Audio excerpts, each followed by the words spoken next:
You get excited, you just want to go for the win. Eating and drinking is sometimes the hard thing to do, but that's going to be what separates the guy from walking in the lava fields by himself and one run across the finish line. And that's what he's doing exactly right now. He's trying to eat and get those calories in. Andrew Starkowitz playing it very smart right now. You can see he's settled into a very nice rhythm, and I think that everything's going exactly according to the plan for Starkowitz at the moment. Sebastian Kienle was the mover through the field. He has separated himself from Andreas Raelert and that group right now. He is at 3:51, as the other guys are around about, that 4:10 mark. So he's got about 20 seconds on those guys. He's only got one more person in front of him, and then a 2-minute gap to the next 25 guys in front of him. So Sebastian Kienle is now making his way toward that tail end of that lead chase group. Yeah, and the chase group is it's going to be mixed emotions. When they see him come through, they're going to be excited because maybe they might be able to gain a little bit of a time back on those athletes in front of them. But at the same time, it's they're going to saddle up for some pain because they know if they want to stay with Sebastian Kienle, it's going to be a tall call. Yeah, tall call for sure for these guys, but not for Starkowitz right now as he leads the 2013 GoPro Ironman World Championship. Coming up to that 25-mile mark. He's right in between the Four Seasons and Kukio right now. You can see that the long roads there, Matt, are very deceptive. You can see this is a little bit of a downhill, and then they get a little bit of a grinder all the way up to Waikoloa Village. Once they reach the Waikoloa Village, it's going to be a little bit hilly up into the town of Kauai High. Heinz Ward, the chocolate milk refuel athlete, refuel being the official, chocolate milk being the official refuel nutrition of Ironman. Now he's making his way to the transition. This is really good, he's got his little knee guards on there right now. He's got his refuel outfit on, got his glasses on already. Look, there goes the 86 helmet over the head, and on she goes. Heinz Ward looks really good and very composed. Yeah, how comfortable does he look? He's just, kind of out for a little swim this morning. Maybe I'll go for a bike ride. Right now he's putting his watch, his heart rate monitor on there to make sure he's getting all the information he wants, but smooth. He's got his shoes on already. He's jogging out there just like he's getting out on the field, Wow, that was pretty impressive. That's real good. Now we'll have to wait and see if Gordon Ramsay can go through as smooth as Heinz, but Heinz just about to hop onto his bike there. There goes one bike down behind, but there goes Heinz off to the side, very well coached. One leg over, put that leg in, put it into the clip, just take a couple of little pushes, and there he goes onto his bike. Look at that. Like a pro. Well done, Heinz. Absolutely. Sometimes you get people, look, now he's gliding. Here we go. He's dancing on the pedals, just dancing with the Stars champion. Oh, man, look at him go. All the way up Polani. Hey. He is not screwing around. Boy, that's frisky, man. I tell you what, good on you, Heinz. Wow, Heinz Ward is making everybody look soft this morning, huh? That was impressive. That was awesome. Heinz Ward, number 86, Super Bowl MVP, Dancing with the Stars champion. That was an incredible transition by Heinz, and what a great swim as well. He's gone out and done all the work. This has been brilliant. Paul and Yubi Fraser has flown down to Atlanta to spend, weeks at a time. They come out here in July. Yeah. They did a training camp. They did every piece of the course here. They have done their due diligence, and now it comes down to today. Heinz Ward is obviously one of the best athletes he was in his sport. He takes things very seriously. Preparation. He came here prepared. He's taking this very, very seriously, and you can tell he's excited now. All that prep. I think all the prep is probably what made him more nervous. Now he can just go out there and attack this race and go with the plan. I'm sure he's going to be cautious, but you can tell he's excited to be out there. Yeah, exactly. So if you want to follow us on Twitter today, at Ironman Try, and then also hashtag #IamKona on Facebook. So give us a little question from time to time at Matt Lieto, at Ironman Live Greg, and also at Michael Lovato. We'll do our very, very best to give you all the answers to your questions. So on Facebook, you can like us at facebook.com/Ironman Try, and follow us on Twitter, twitter.com/Ironman Try. You're on there quite a bit. You're a social hound. I got nothing else to do, Greg. I got nothing else to do. Here we go. Look at this. Gordon Ramsay. The race is tight. Gordon Ramsay is right behind Heinz Ward. He looks comfortable as well. Putting his helmet on. He's going to put his glasses on, have his chin strap. Do you have those glasses, Greg? Those aren't yours, are they? No, I do not. I do not have those. But Gordon, he's right on there. He's a restaurateur. He's a celebrity chef. He's also opening up a new restaurant in London next week, down in the Borough Market area, right down there near London Bridge. So Gordon's in the race right now. He's just running off. He might be off to the bathroom or so. But I call it this, Matt, and with all due respect from hell in the kitchen to hell on the lava fields. I tell you what, it is going to get hot out there. He might be a very, very, good at putting things in the oven, but today, putting himself into our oven is going to be a challenge that Gordon Ramsay is accepted. Absolutely. And he's out there, he's going to give it a crack. And just as we were talking about with Hines Ward, he's an athlete that he's an athlete in the past, and he takes this very seriously, and he knows that he needs to put his game face on. He's not out here just to give it a shot. He's out here to finish the GoPro Ironman World Championships here in Kailua Kona, and he's going to do the best he can. And that means taking your time in transition, making sure you're prepared.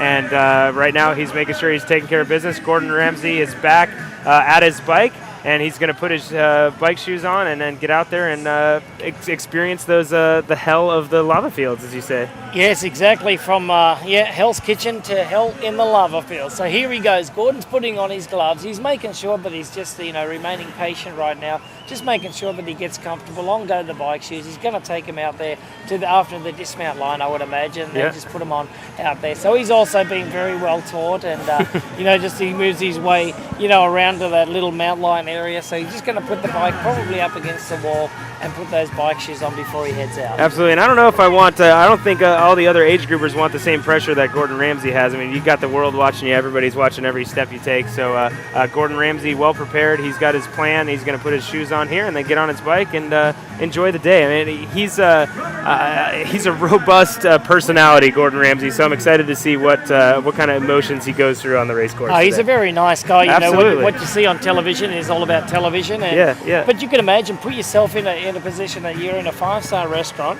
and you're a chef, right? You've got to get everything out on time, and you put yourself in a bit of a pressure cooker with, no pun intended. Yeah. But you're out there and you've got to deliver the goods. And I tell you what, Gordon's done a great job of, just training for this race and getting out on course. He was 239 pounds. He is down to a trim 190 pounds, but he stands at a very tall 6'2". Yeah, he is. He's having more fun than anybody else out there. Big smile from Gordon Ramsay. So great to see those two athletes, celebrity athletes, come out and have a great swim and out on the bike course, and we'll see more of them later today. Exactly. Michelle Vesterby leads our pro women's race. Andrew Starkowitz, our pro man. Hines Ward and Gordon Ramsay are officially out on course here at the 2013 GoPro Ironman World Championship. We're going to run off to a break. We'll see you on... It flew, fell, dropped, slipped. It slid out of my hand. My trunks. My pocket. Parka. Purse. And sailed, skipped. Whoa. Bounded. Bounced. No. Ricocheted. Down. Over. Across the beach. The stairs. The rocks. And landed in a lake. Proof. Settled in a creek. Proof. And ended up in the pool. Proof.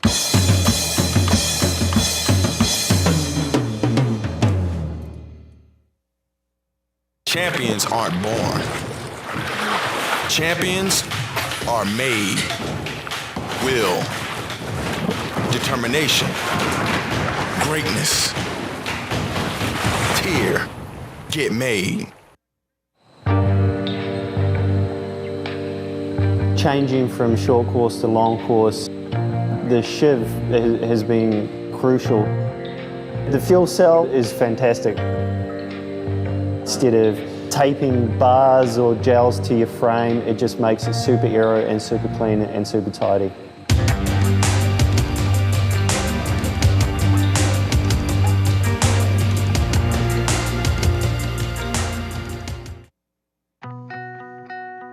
When they leave early, I'll work overtime. When my muscles say stop, I say I can't hear you. But after it's all over, I listen and give my muscles what they need to repair and rebuild. Chocolate milk. Scientists say it works. My body says it too. So tomorrow, when the other guy says I'm taking the day off, I say I'm coming in early.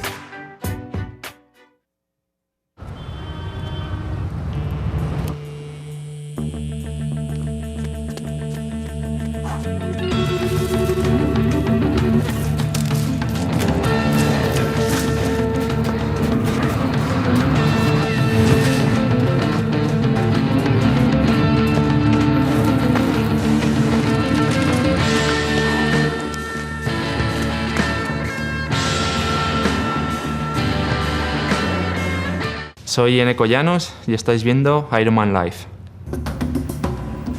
This portion of the show is being brought to you by Earbuds, the official sponsor of the GoPro Ironman World Championship.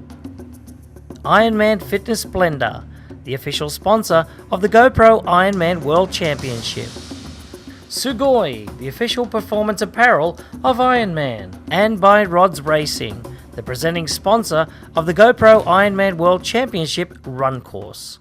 You know, every year I think this race is about conservation of energy, it's about saving calories. I've been very fortunate the last 2 years to work with a great company who has a big focus on aerodynamics.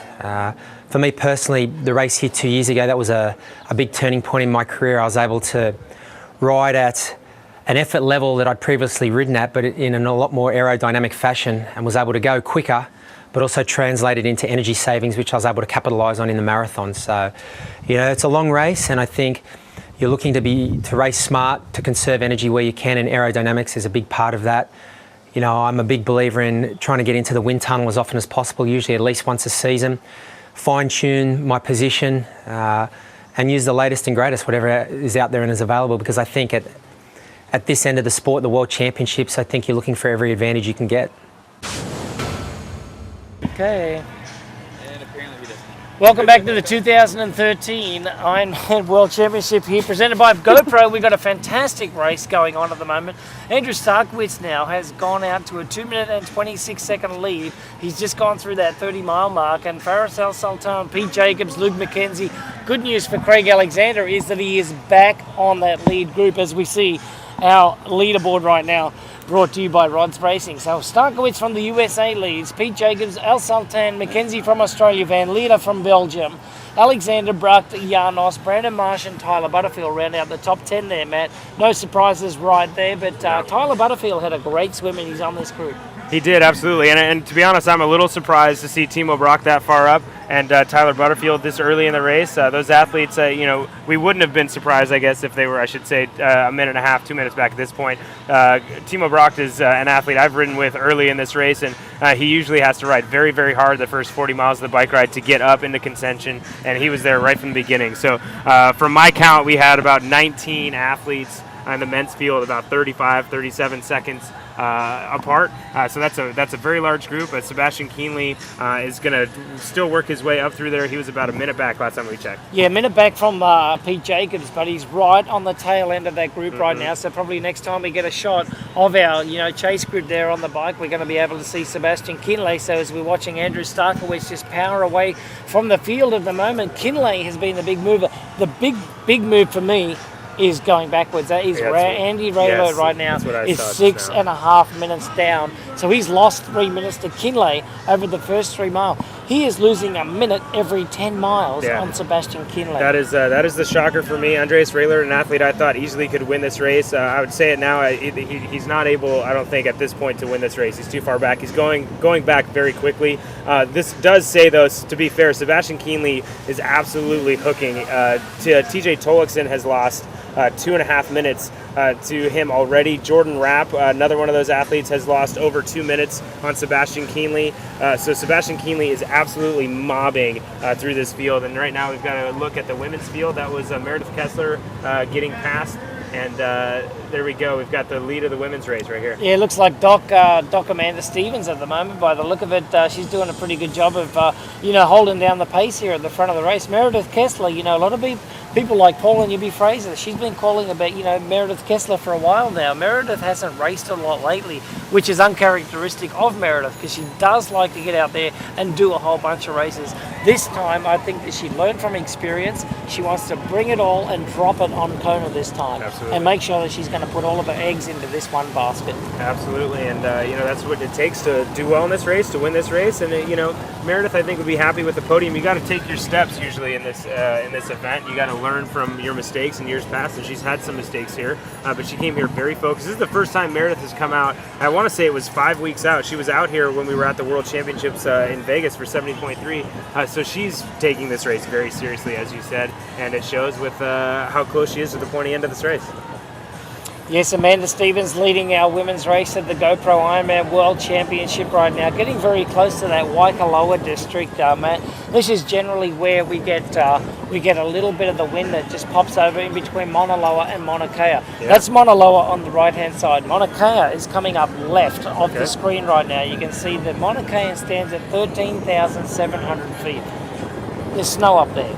Okay, it's very cold up there. It's not down where they are racing. It's not cold down there. There is a funnel of wind effect that comes from the windward side of the island, which is the eastern side of the island, the Hilo side or the rainy side. It usually funnels right across the middle there, and this is the spot where you can be blown across the other side of the road on your bike. But today, very little wind to speak of. Brian Rhodes commented on Twitter before that there is no wind up in Harvey at this point in time. Wow. So today we're looking at a record-setting day.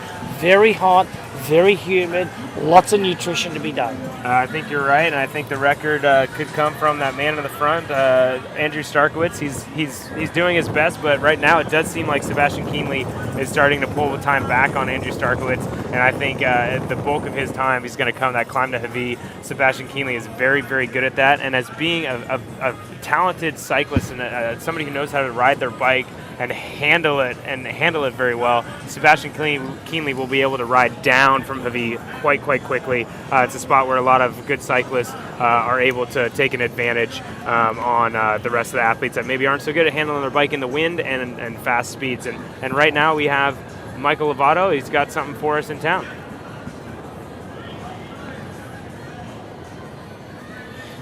All right, Dr. Amanda Stevens is leading our race right now, 2 hours and 13 minutes into this GoPro Ironman World Championship, and Michael Lovato is standing by. What you got, Mike?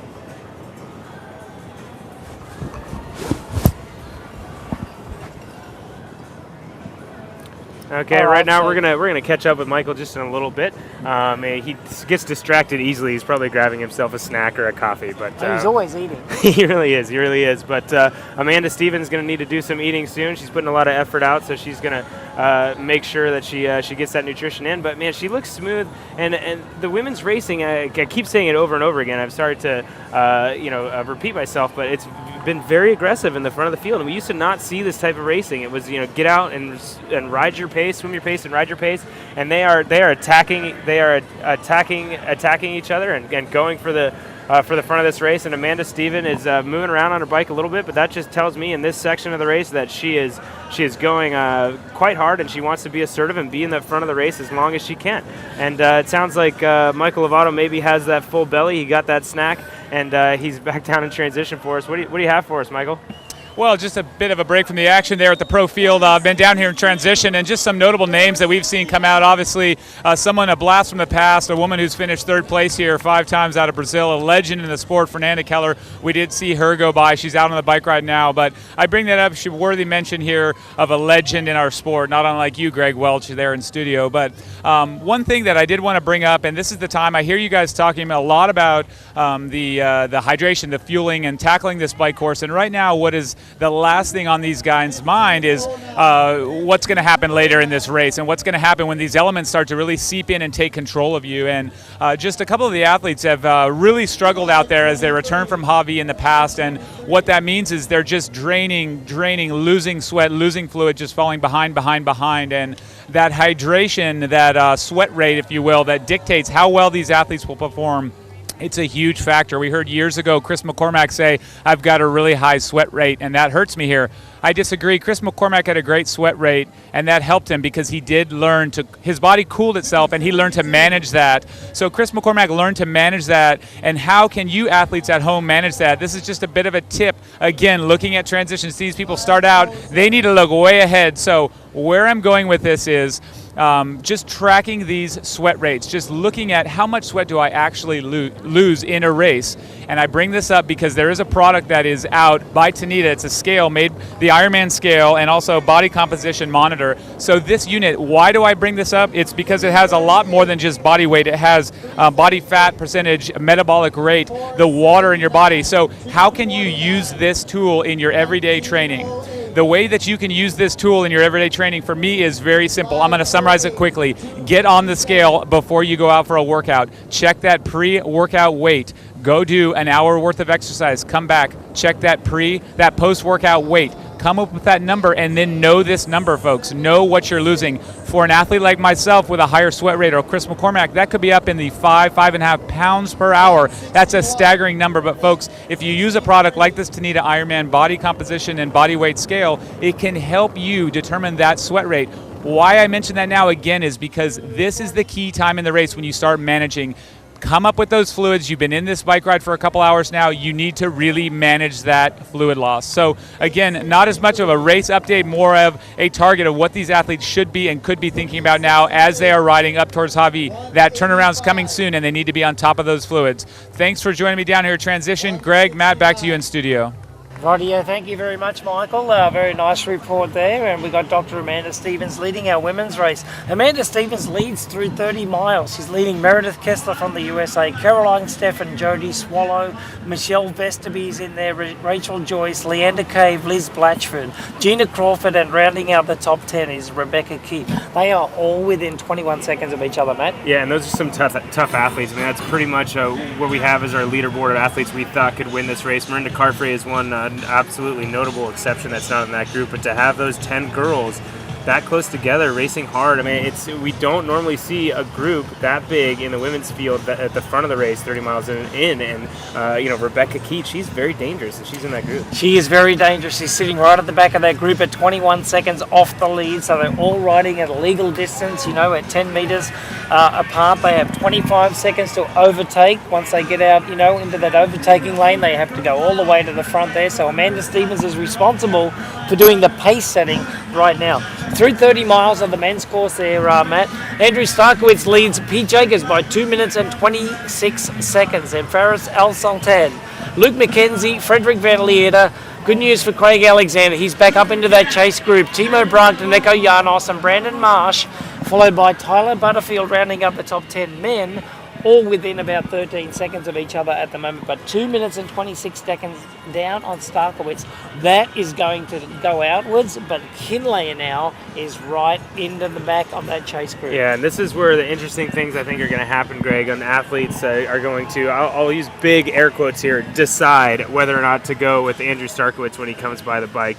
It's a time where things have settled. The athletes that are able to ride this speed. So I wouldn't be surprised if Neko Janos tries to go with Sebastian Kienle, or a couple athletes will be assertive and really go when he comes by. But right now we are looking at Amanda Stevens, and she is doing a great job being very smooth and steady. And we had a shot just a second ago of looking back from Amanda Stevens to the rest of the athletes in that group. And one thing, we talk about groups, Greg, and people, sometimes think there's drafting or there's cheating going on. But I want to say my peers today that are racing are doing a great job of being fair from what we can see. And so at the women's field, it looks like they're 12, 14, 16 meters apart. So they're using the other athletes as motivators and to kind of keep a bar on how fast they're supposed to be going. They're not, just because we say they're in a group doesn't mean that they're trying to suck wheel or they're trying to get as far up and close to the athlete as possible to gain an advantage. They're just where the race is. That's the front of the race, and that's where they need to be. So kudos to professional athletes today from what we see having a very, very fair race. Watching scenes from the specialised bike course here at the GoPro Ironman World Championship, Amanda Stevens just getting some of that power bar performed down the hatch there as she heads out toward that Waikoloa Village area. You can see that now she reaches around. She's got a special needs nutrition right up the front there. If you can see it, you will drink it. I always put my water bottle up the front there. If you can see it, you will grab it and have a look at it. Some of the athletes use a clock, a watch. Mm-hmm. Generally the Timex watch on the countdown repeat. Little selection there. Set it to 10 minutes. Every time it goes off, they drink. I mean, that's an easy way of trying to remind yourself to not get past that 10 minutes and not drink. You can use any analogy in the world. NASCAR analogy. A race car has to come into the pits. They have to get fuel. They have to get new tyres. They cannot do it without a crew chief or something like that. Yeah. These guys have to be their own crew chief. They know exactly when the fuel goes in and how to monitor exactly what happens. Absolutely, and sometimes people think there's I don't know if it's I want to call it a stigma, but maybe it's the age groupers that do that, and we'll have timing on there. We have a pass here. It looks like Meredith Kessler, hard with the sun, but it does look like Meredith Kessler just took the lead. But some of our best pros. I know Pete Jacobs is an athlete that sets a timer. Andrew Starkowitz, our leader of the race, he sets a timer to make sure he remembers. And it did not look like he was having trouble getting the nutrition in. That's an important part. I know Meredith Kessler is very, very regimented about her nutrition. She's had trouble in the past. That's been an Achilles heel, so to speak, in hot races, nutrition and sodium levels and that sort of thing. So Meredith has been very focused on that. And that's, people say stop talking about nutrition. We've heard it before, but this is the fourth leg. I mean, that is the very, very important part of this race, especially in these conditions. In this race with the wind and the heat, you simply cannot get through an event like this while pushing your body unless you're very, very particular and regimented about your nutrition. Meredith Kessler leads now from Dr. Amanda Stevens, just keeping the pace setting going at a very nice rhythm at the moment. You can see that Kessler moves back into that very safe position of over 10 metres behind. Not, going to lose this race or, by being disqualified. These athletes are professional. This is the World Championship. There's a lot of things to remember for these athletes, but once they learn all this in training, it's just, coming down to muscle memory and, being smart and making smart decisions on the race day as well, as we see Amanda Stevens just going through there. So let's take a look at our leaderboard right now and where we stand on the course here at about 2 hours and 22 minutes into it. Amanda Stevens leads Meredith Kessler from the USA. Caroline Stefan, the big Uber biker from Europe, she's just sitting in there ready to pounce on her competition. Jodie Swallow, Michelle Vesterby. So Europe is very well represented up there with Rachel Joyce, Leander Cave, and Liz Blatchford, and then the Southern Hemisphere with Gina Crawford from New Zealand, and rounding out the top 10 from Australia, Rebecca Keat at 21 seconds down. Much like the women's race, Starkowitz, well, he's leading on his own, but then the rest of the 9 guys in the top 10 are only separated by 13 seconds. Starkowitz from the USA leads. He's riding very strongly at the moment, pushing over 400 watts out on the Queen Kaumanu Highway. Absolutely impressive. Very Pete Jacobs, Faris Al-Sultan, Luke McKenzie, Frederick Van Leerd sitting in a very nice position, Craig Alexander, Timo Bruck, Aneko Janos, who's having a fantastic year, and Martian Butterfield from Bermuda rounding up the top 10. Yeah, Greg, and to me, too, that stand out in they've been working very hard. Kona was a focus for them. Brandon Marsh especially focusing on Mont Tremblant later in the season. His goal was always to do well at Mont Tremblant. He was second place there and then come to Ironman World Championships by GoPro and, have a good race here. So I would say the standouts kind of break through at this point. Tyler Butterfield and Brandon Marsh, it's not unexpected, but it proves that they've been putting the hard work in. Some of the athletes would, as they pass Brandon Marsh, might give him a thumbs up. Good job. Obviously, you've been working hard, and those two athletes, I think, are kind of the standout in the top 10. Yeah, exactly. And just under 25 minutes from now, our swim will come to a close. The tier swim course is still going on. 2.4 miles, 3.86 kilometers. Is the time. So we got 2 hours and 20 minutes to get over 2,100 athletes at the GoPro Ironman World Championship to that finish line, which is going to close out the first discipline of this event here. The 2013 GoPro Ironman World Championship today is a great race so far. Starkowitz is out there just leading this race, whipping it out, and he's serving it up to the boys right now. Is. Kinley, however, has made some really decent chunks of time out of the chase pack. Pete Jacobs is doing a lot of work at the front of that pack. He had to do a lot of the swim work today, Matt, and a lot of the bike work. This is very synonymous to what Craig Alexander had to do when he was defending world champion. True. And the onus is on the champion to keep that pace going because, hey, everybody's watching that guy. Absolutely, and I think Sebastian Kienle is really pushing the pace. I think that group of 21 athletes is riding very, very hard because they're trying to keep Starkowitz in, and they know Sebastian's coming. But I do think Sebastian's probably going to catch the group around the same point he did last year, riding faster, everybody riding faster. So it's going to be a quick bike ride, and I think there's going to be some blow-ups when they take that right turn on Kauai on the way home. Okay, the first time we're seeing our defending world champion, that is the GoPro Ironman world champion, Leander Cave. She is coming into the mix right now. So we're looking at Leander Cave, and she looks pretty good there, Matt. She does look good, and there's some of the rest of the women's field coming through. I'll get a number on that, but there's another one of our athletes. I think that is Rachel Joyce. It looks like that's Rachel Joyce there. And as we were talking about earlier, Greg, they're staying they're staying legal. They're staying as close as they're allowed to. But if you look at the dots on the middle of the road there, that's what our head official, Jimmy Riccatello, informed the pros the other day. That is exactly 12 meters between those white dots, those white lines. So they have the ability just to look at the rear wheel of the athlete in front of them and their front wheel, and if those dots and their wheels coincide, then they're illegal. And those athletes are pros, and right now they're right at that legal distance.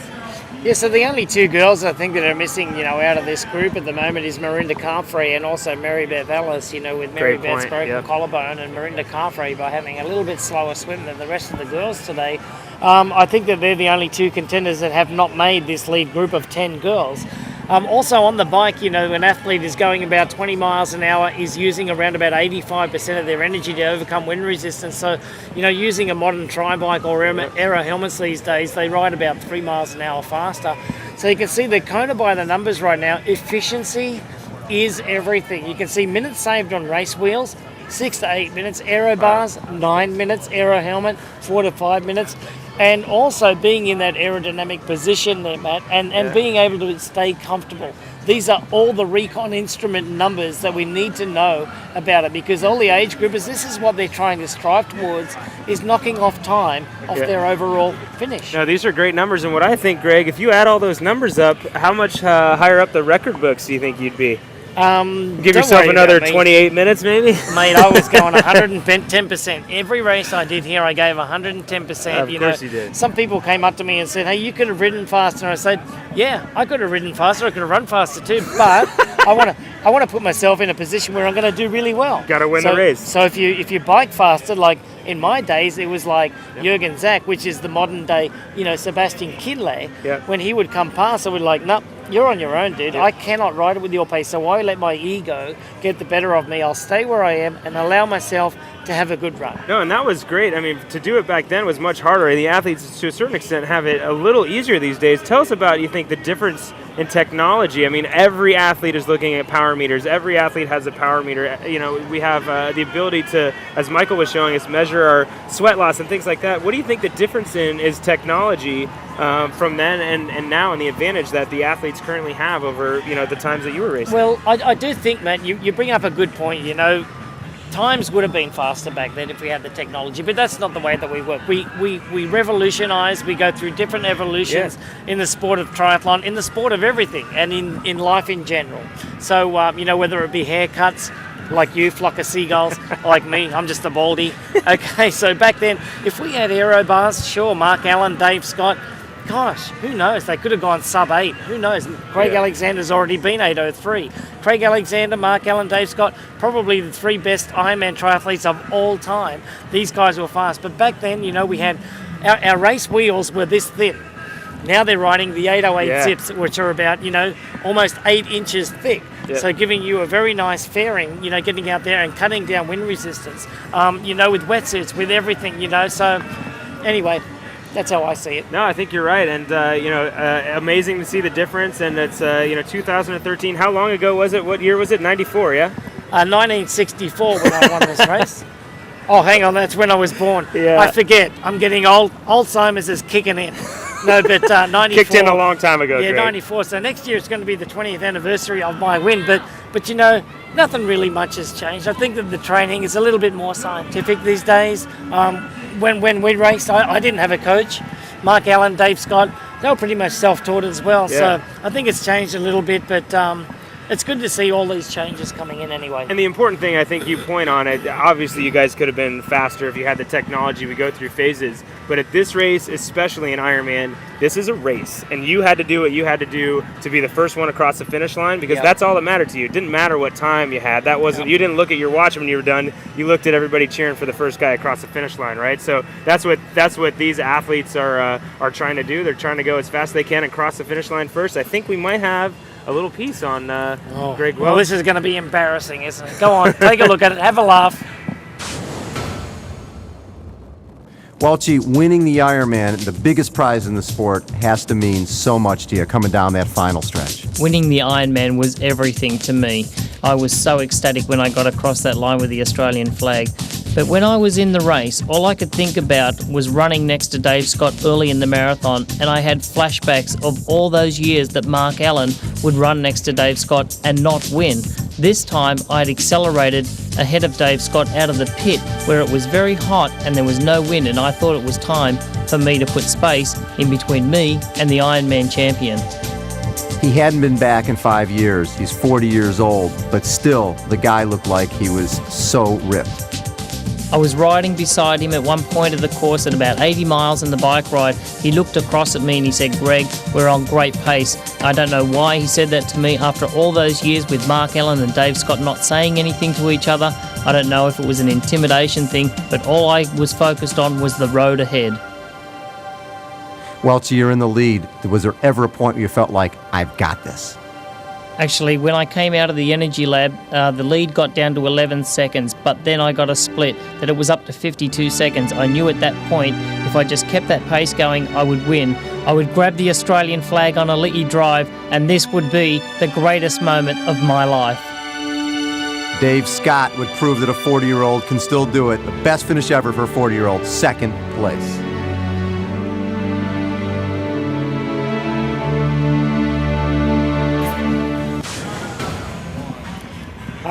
Okay, all right, I'm embarrassed, but Matt, you did say to me that you wanted to borrow my Speedos. I would love to. Farris asked me the other day, could I borrow your Speedos from '94? I think they're a little stretched out for you, Farris. No, embarrassed nothing. That is amazing to watch. Sometimes we forget because you're such a pro on the studio. This guy is one of the best athletes that ever lived in the Ironman racing. So it's good to be reminded of what a class act you are. Thank you. Yeah, and we saw that, we're revolutionising our Speedo wear too, our apparel. All right, so we're going to run off to a break, and we'll have some jazzier stuff after we get back from the break for you. You're watching the 2013 GoPro Ironman World Championship. Don't go away. We're coming right back.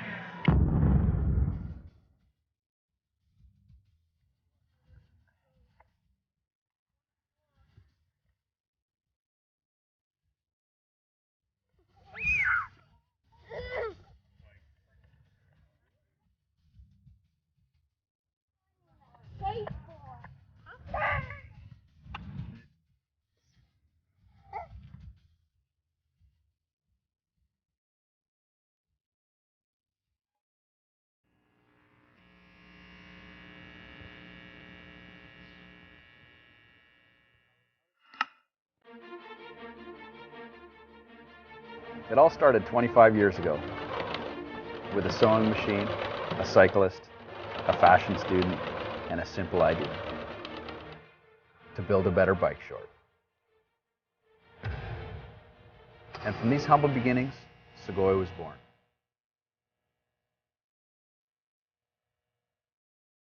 While our garments have evolved, our core philosophy remains the same. We ride, we run, we make the gear that we want to wear. We're passionate about creating the best product for athletes, by athletes, so you can look and perform your best.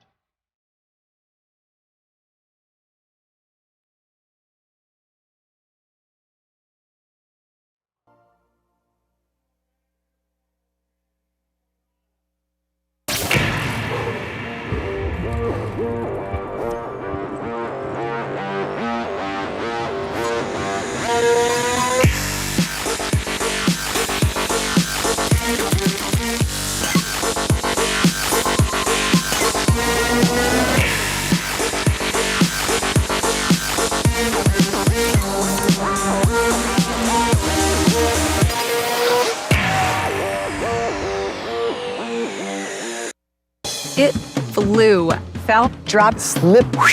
It slid out of my hand.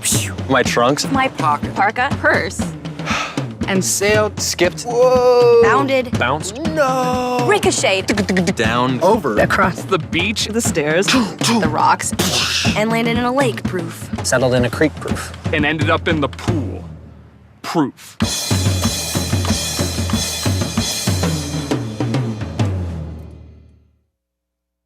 Champions aren't born. Champions are made. Will, determination, greatness. Here, get made.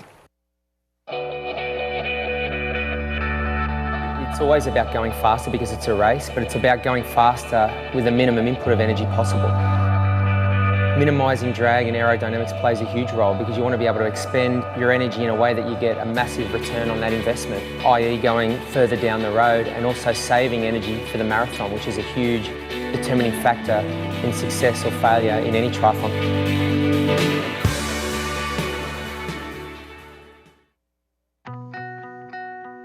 When they leave early, I'll work overtime. When my muscles say stop, I say I can't hear you.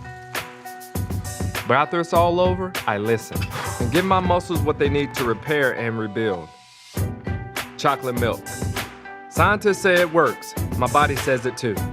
So tomorrow, when the other guy says I'm taking the day off, I say I'm coming in early.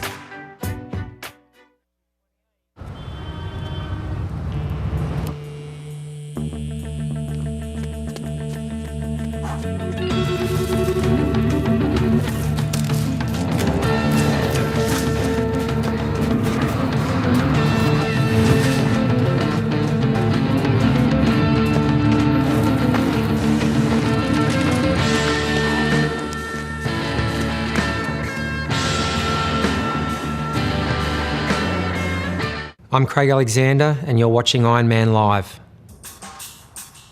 This portion of the show is being brought to you by Recon Instruments, the official sponsor of the GoPro Ironman World Championship. Specialized, the presenting sponsor of the GoPro Ironman World Championship bike course. Hawaiian Tourism Authority, the Hawaiian Islands, visit gohawaii.com. And by TriggerPoint, the official sponsor of the GoPro Ironman World Championship. Active Network is the registration partner of Ironman, so we've touched every single athlete that's here this weekend. We've got a great team out here this week. We've got 2 of us participating, a number of us here just supporting Ironman, supporting Active, so I guarantee you see us out on the course, alongside the course, we're going to be your biggest fans. Active has some big initiatives around quality of life for employees. That goes from anywhere from fundraising to your personal health, emotional health, and specific to Ironman, participation in triathlon. A big part of what we do through our Charity Challenge program is train employees to participate in their first sprint triathlon. And out of that, we've probably introduced 300 or 400 employees to the sport of triathlon, and this year alone we have 15 doing an Ironman. I've been in the sport for about 15 years. First time at Kona, representative Active. So excited to be out there with everybody this weekend on Saturday, sweating and suffering and just having the absolute times of our lives. Good luck, everybody.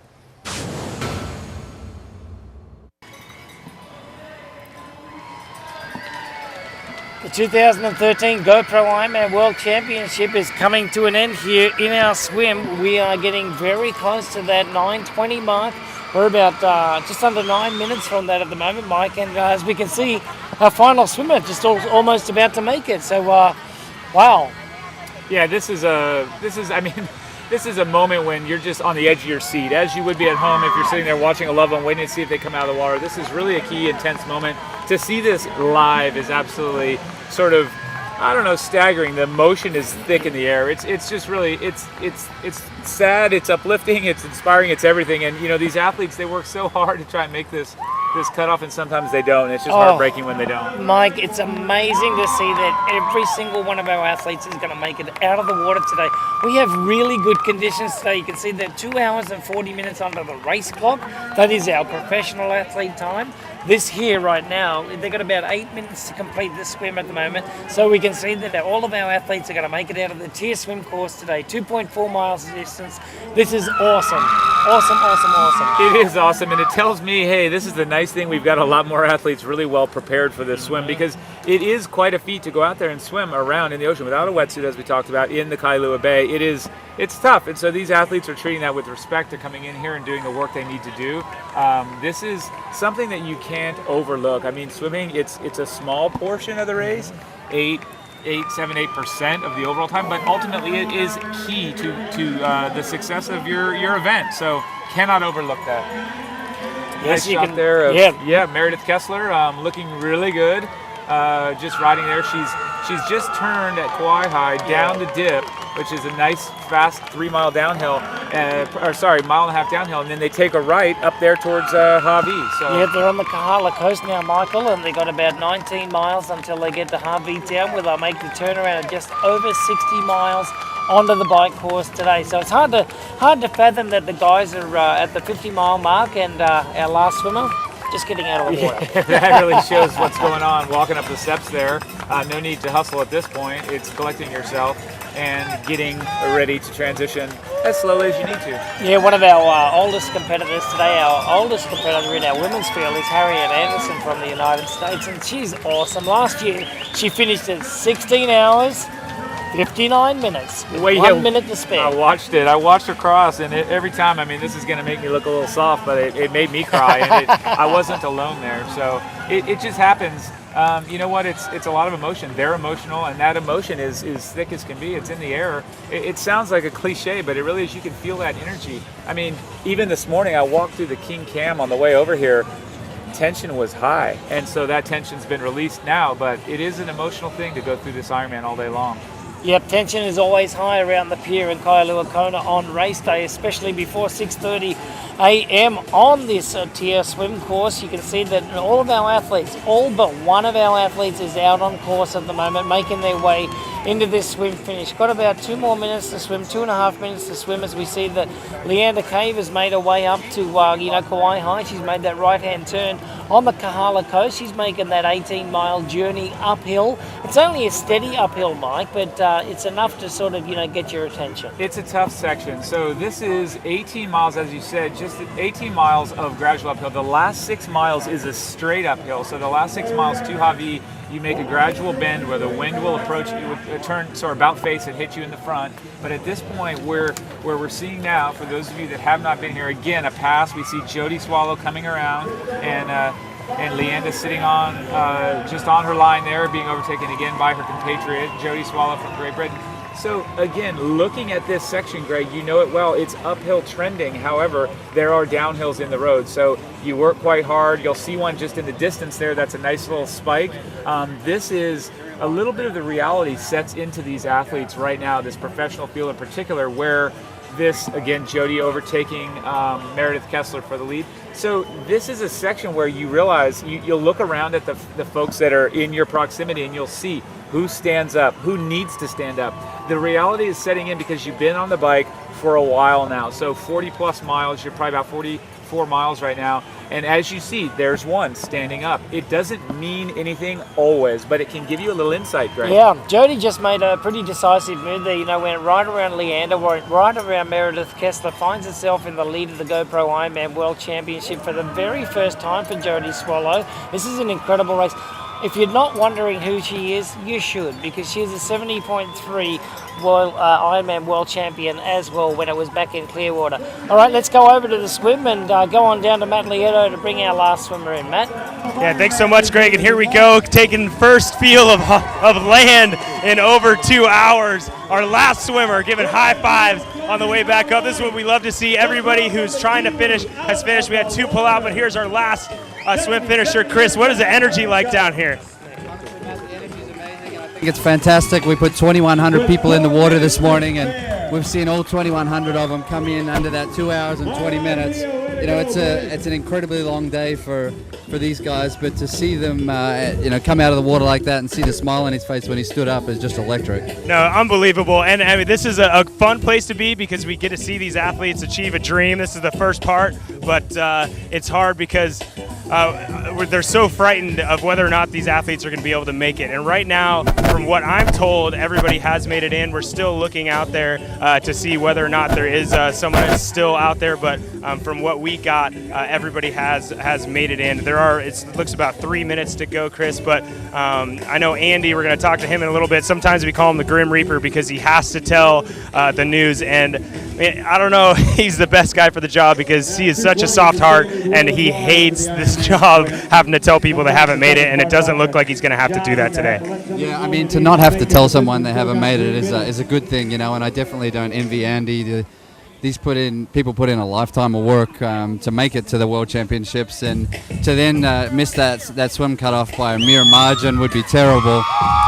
But yeah, by the sounds of that, it looks like we got everyone out. It's still 2.5 minutes to the official cutoff, but we can't see any more swimmers in sight. Yeah, so all these volunteers, this is what they want to see. They're all celebrating. We got all the athletes in. Amazing day. That's the best part. Everybody's safe, and we got people, as I said, on the way to achieving their dream, Chris. And this is a very daunting part of the race for a lot of people. Swimming in these conditions for 2 hours and 20 minutes. It's a roll of the dice for some of these, whether they're not going to finish. And great to see that last athlete come through. And now we can focus on the bike and the run for the rest of the day.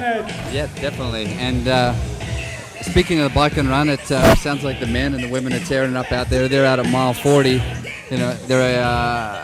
What did you see there? Yeah, I mean, it's looking like a great race. Andrew Starkowitz is really putting the effort in on the front of the men's race. And not surprising, Sebastian Kienle is one of the big movers. He's, I'd say, even split Andrew Starkowitz at this point, but he's moving through the field. And I haven't been to the desk in a bit, but I would imagine the splits, I wouldn't be surprised if he's in that chase group with 20 athletes within 20 seconds of each other in the men's race. And the women's race, 10 athletes within 15 seconds. So very, very tight racing. I think that's the biggest change we've seen this year with the separate start for the women. There's a true lead group and a dynamic that has been in the men's race for a number of years.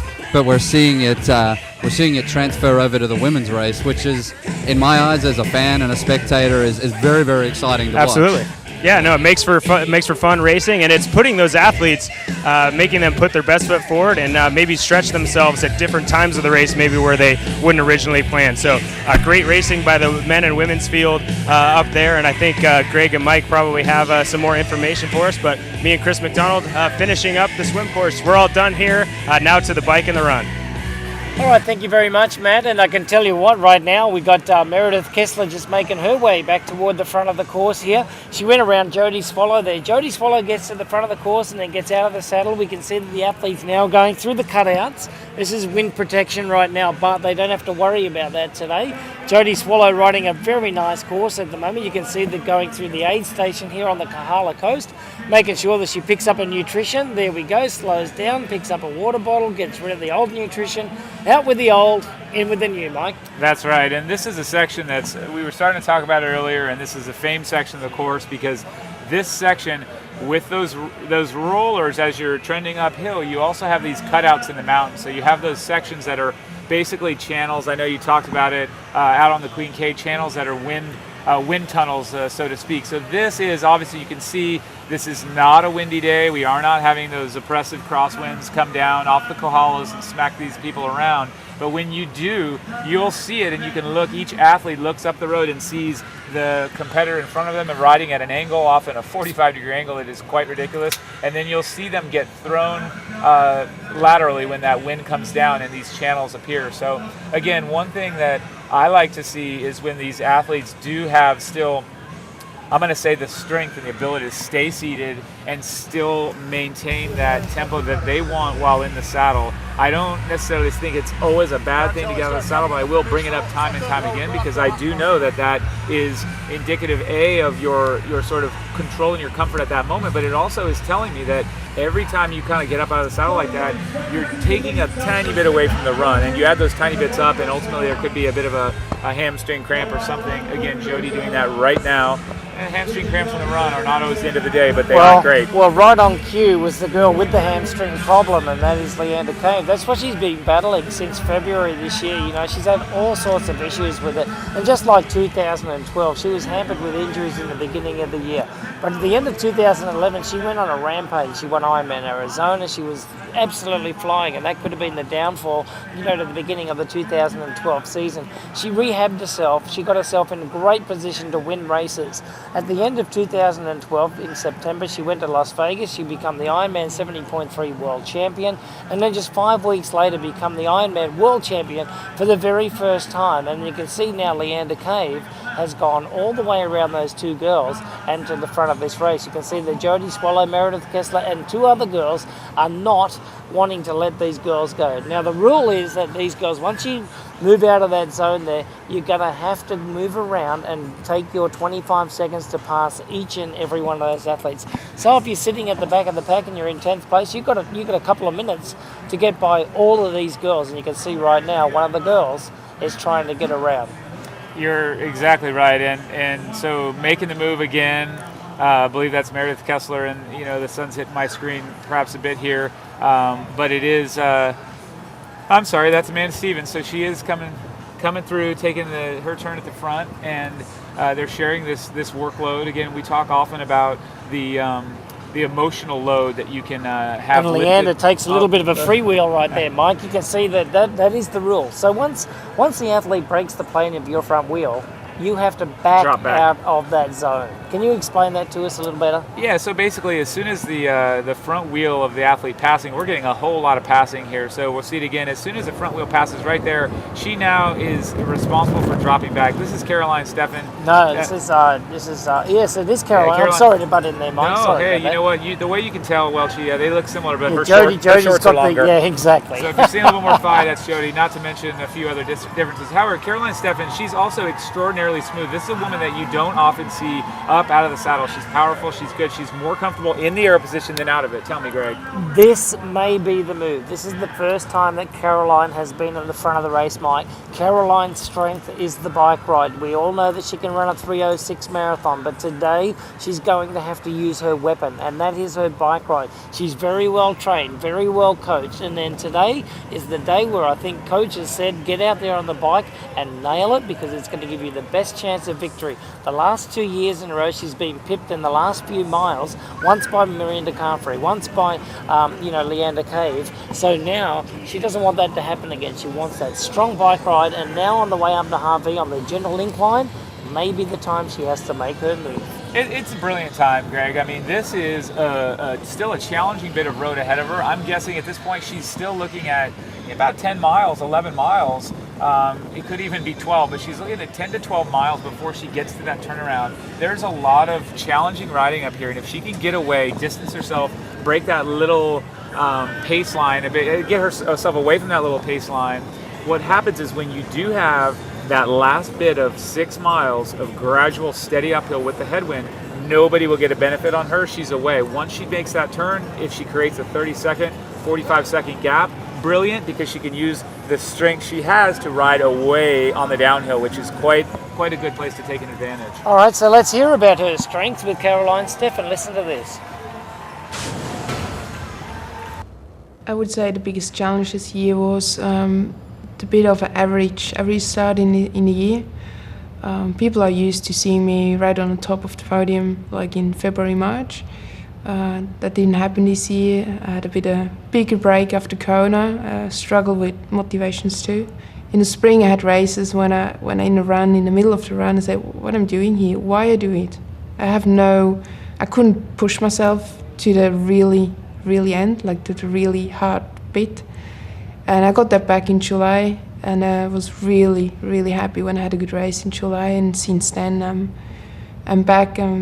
Mentally, I feel ready for this race, and that was the most important, to go through this hard bit in the spring. Look at that resume, Greg. Oh my goodness. I mean, those wins are incredible. 4-time Ironman champion. Just these 4 Ironmans. She's won many more than that, but just the notables there: Ironman Australia, Frankfurt twice, Ironman Melbourne. Those are regional championships. That's where the creme de la creme races outside of Kona. That's right. And she won another Ironman race just 8 weeks ago, so in Southeast Asia. So Caroline Stefan is really the force of this bike field at the moment. You can see that she's hunched over that bike, just beautiful. She's got an unbelievable and very powerful setup on the bike. But check it out. On our split screen right now, we can see picture-in-picture our last athlete out of the water. And down there, you're seeing that a little bit slow moving. Up here at the front, we've got the fastest moving woman. And so talking about Caroline's bike strength is the obvious thing to discuss. But what I like and what I really believe with this woman is she has laid off of a typically aggressive race schedule. She can handle a lot of races. She can handle winning repeatedly and racing repeatedly throughout the year at long course, short course, whatever. However, when she comes here this year a little bit fresher, it tells me a few things. Hey, let's try something slightly different to get a slightly different result. The other thing it tells me is, and I really believe this, Greg, she's more confident in her run this year. And so this is something that I do believe she wants a gap, but I also believe that she has said, guess what? I have to run better. I cannot lose this again. I'm ready to make that move and trust my run, not panic, and just ride and race as I know I'm capable. Yeah, exactly. You know, I think there's one thing that stands between a victory and you know, and second place again, and that is her run leg. I think that she's got everything that she wants out of it now, and she's, you know, she's steadily improved over the years. Her swim's always been strong. Her bike is a power and a weapon, but the run course for her is the one thing that she needs to improve on. She's been training very hard on this. She's trying to get away from those other girls. Probably ain't going to happen until we get to the other side of Harvey, but when we get around the other side of Harvey and on the way back, your mental approach changes, everything changes. Your nutrition comes into play. You know, we're approaching the 3-hour mark, Mike. You know, when you do marathons, they're about 2.5 hours straight out or whatever. I don't think that the human body can go at this level all day long. So once you get to that 3 to 4 hour mark, I think that the body then starts relying on other sources of energy in your body. Oh, absolutely. That's what you're referring to is just the stored glycogen. So your body's got stored glycogen only up to a certain point, and then you've burned it off. So you have to start putting in new carbohydrates. So glycogen is the stored fuel that you have. That'll be gone for most of us in a couple hours. Again, we can break down a lot of cool facts around that, how each person at various body weights has different levels of stored carbohydrates. Without doing that and boring you all to tears, we'll just say, you're right, Greg, we've got to put in some goos. We've got to put in the Power Perform. However, let's do this, because I really do believe, Greg, you know this race inside and out. However, I believe she's going to have that gap again before she gets to Javi, because now's what you see is happening is she's broken that elastic, she's broken that attachment. It's not a lot. It will grow, because as we, even on a mild year, folks, even on a mild year as we see today and some of our previous years, you're always going to have at least 4 miles of headwind somewhere in between 4 and 6 miles. The last 4 miles of Javi, it's always going to be blowing, sometimes raining even. But in that section up there, she's going to be free and clear away. The other girls don't get anything off of her at that point. And again, we talk about the uphill, why a good rider goes well uphill. There's an often overlooked fact. How do you ride away from women on a downhill? It's actually quite a strength that some athletes, as Carolyn would, have over the others. It's pushing a big gear, it's staying on top of the cadence, it's really just taking that power and making sure it doesn't drop. This is a beautiful looking cadence by Caroline right now. You know, she's on the flatter part of the ascent all the way up into Harvey Town. Now, Harvey Town, you were talking about it before, they've had a lot of rain up here. I mean, this Harvey Town has 12 microclimates. It's amazing. You know, you could have cool weather up there, you could have hot weather all the time, you could have a lot of, you know, rain. So, you know, you never know what to expect up there. And it also is at the northernmost point of the big island of Hawaii. So therefore, you've got a lot of trade winds to factor in, but today, the conditions are absolutely perfect as she slips it up a gear, you know, into the more Xena-like, you know, riding style that we're accustomed to see when she rides. Yeah, and what he's talking about right there, folks, is just the cadence or the revolutions per minute. Again, without getting too basic on this, those cadences, and why we discuss them is because they're very different styles. And some athletes will like to push a little bit lower cadence in the 60 to 70 range of revolutions per minute. Now she's up in the more like 75, but you can drop into that 60 to 65, keeps the heart rate down, and it allows you to load up the muscles a little bit more. So if you're trained at that, it's quite efficient. If you're not trained at it, it burns you up. So what she typically will do is have that cadence be a little bit lower. I know, Greg, that we're excited to follow this race and continue doing Absolutely. so, but we're not able to do so without the support of our sponsors. We'd like to take a break and hear from some of these gracious sponsors, and we look forward to joining you guys after this commercial break. Sounds good.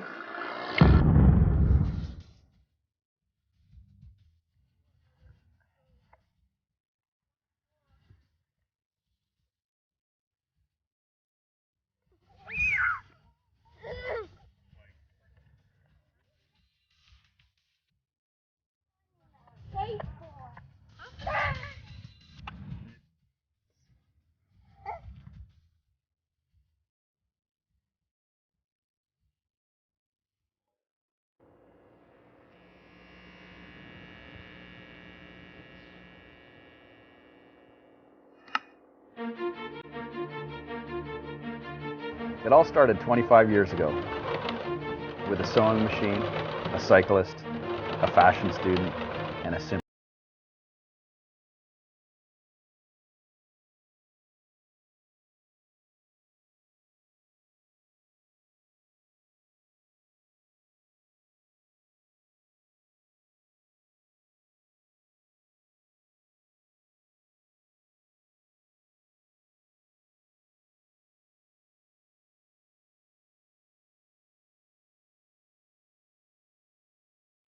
We're passionate about creating the best product for athletes, by athletes, so you can look and perform your best.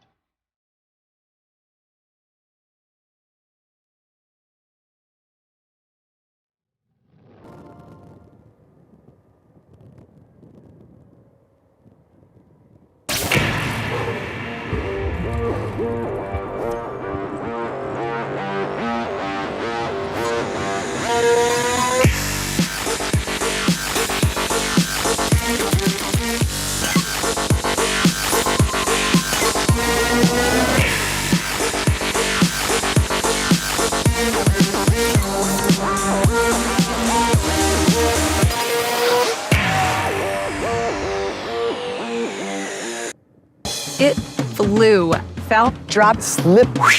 It slid out of my hand. My trunks. my pocket, parka, purse, And sailed. Skipped. Whoa. bounded, Bounced. No. ricocheted, Down. Over. across The beach. the stairs, the rocks, and landed in a lake proof. Settled in a creek proof. And ended up in the pool. Proof.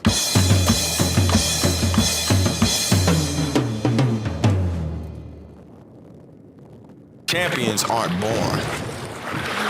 Champions are made. Will. Determination. Greatness. Tear. Get made. It's always about going faster because it's a race, but it's about going faster with the minimum input of energy possible. Minimizing drag and aerodynamics plays a huge role because you want to be able to expend your energy in a way that you get a massive return on that investment, i.e. going further down the road and also saving energy for the marathon, which is a huge determining factor in success or failure in any triathlon.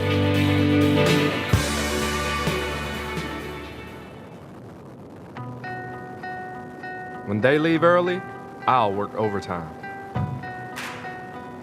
When my muscles say stop, I say I can't hear you. But after it's all over, I listen and give my muscles what they need to repair and rebuild. Chocolate milk. Scientists say it works. My body says it too. So tomorrow, when the other guy says I'm taking the day off, I say I'm coming in early.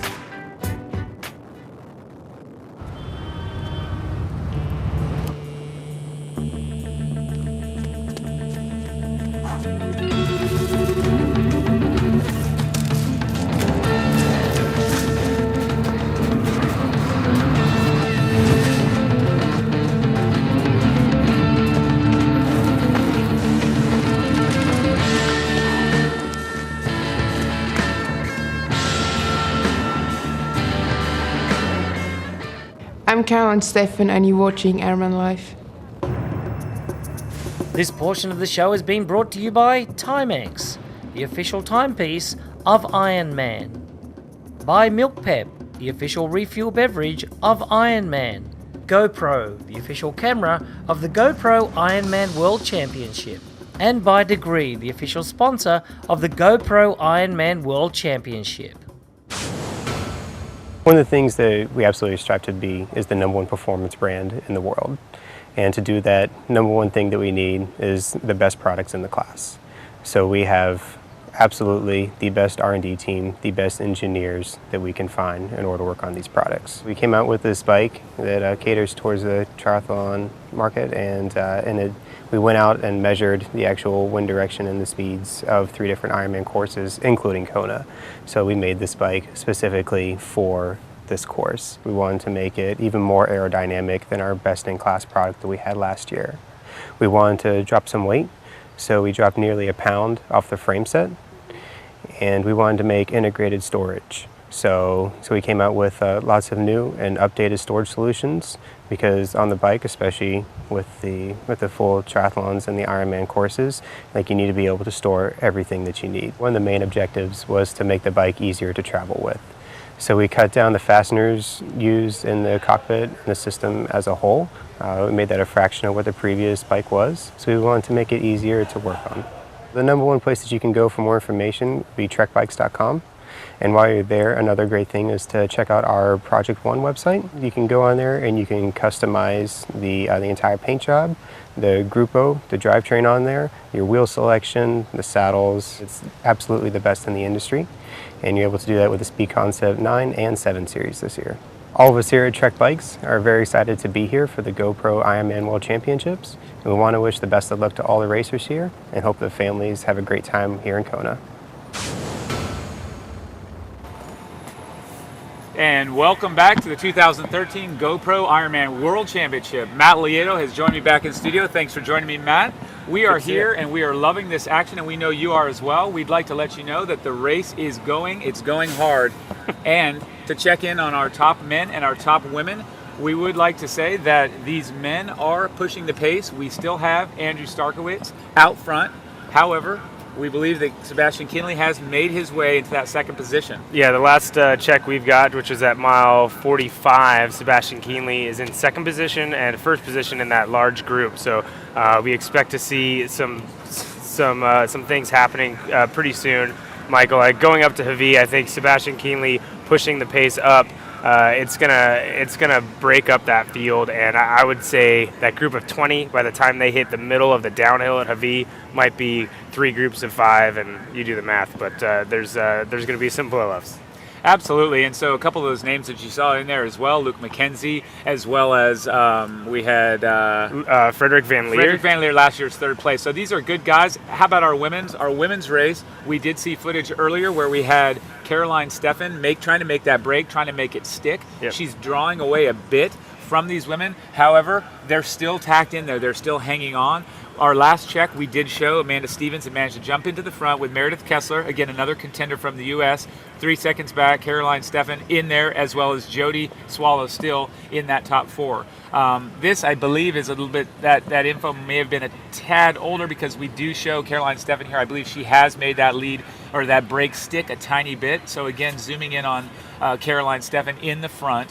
She is doing what I think is really key right now, Matt, and we talked about this, just touching for those of you that are just joining or just not familiar with this course, or you've forgotten or you don't listen. This is a section where these guys come up into into a really potentially challenging section, even on a mild year. It's at least 4 miles of headwind into Havi, and it's potentially 6 miles of headwind into Havi. So she is trying to get away, so this chase pack has to work to see her not get away. Yeah, absolutely. And she's, technique we don't see all that often. I know you actually do that a little bit as well, but some athletes don't want to get out of their arrow position when they're standing. You stretch the legs, put a little bit more power, get over those rollers. That's the style that Caroline Stefan uses, and a lot of her teammates use that technique as well. But notable people that have gotten kind of pushed out of that group and have gapped off, so now there's 9 women in the lead group, are Amy Marsh and Rebecca Keat is pretty far off now, 4 minutes back, with Amy Marsh 2 minutes. So that group is now 9. And then Marinda Carfrey, to me, is the notable that has moved through. She now has a minute on Anya Barnak, a minute on Mary Beth Ellis, and 2 minutes on Yvonne Van Lerken, and has put another minute into Heather Wertel. So 3 minutes into an athlete like Heather Wertel so far on the bike ride. That, to me, that is scary, knowing that Marinda Carfrey is riding the same speed as this group and is dropping all the other athletes around her. Right now we're seeing a pass for first place. Who was that, Michael?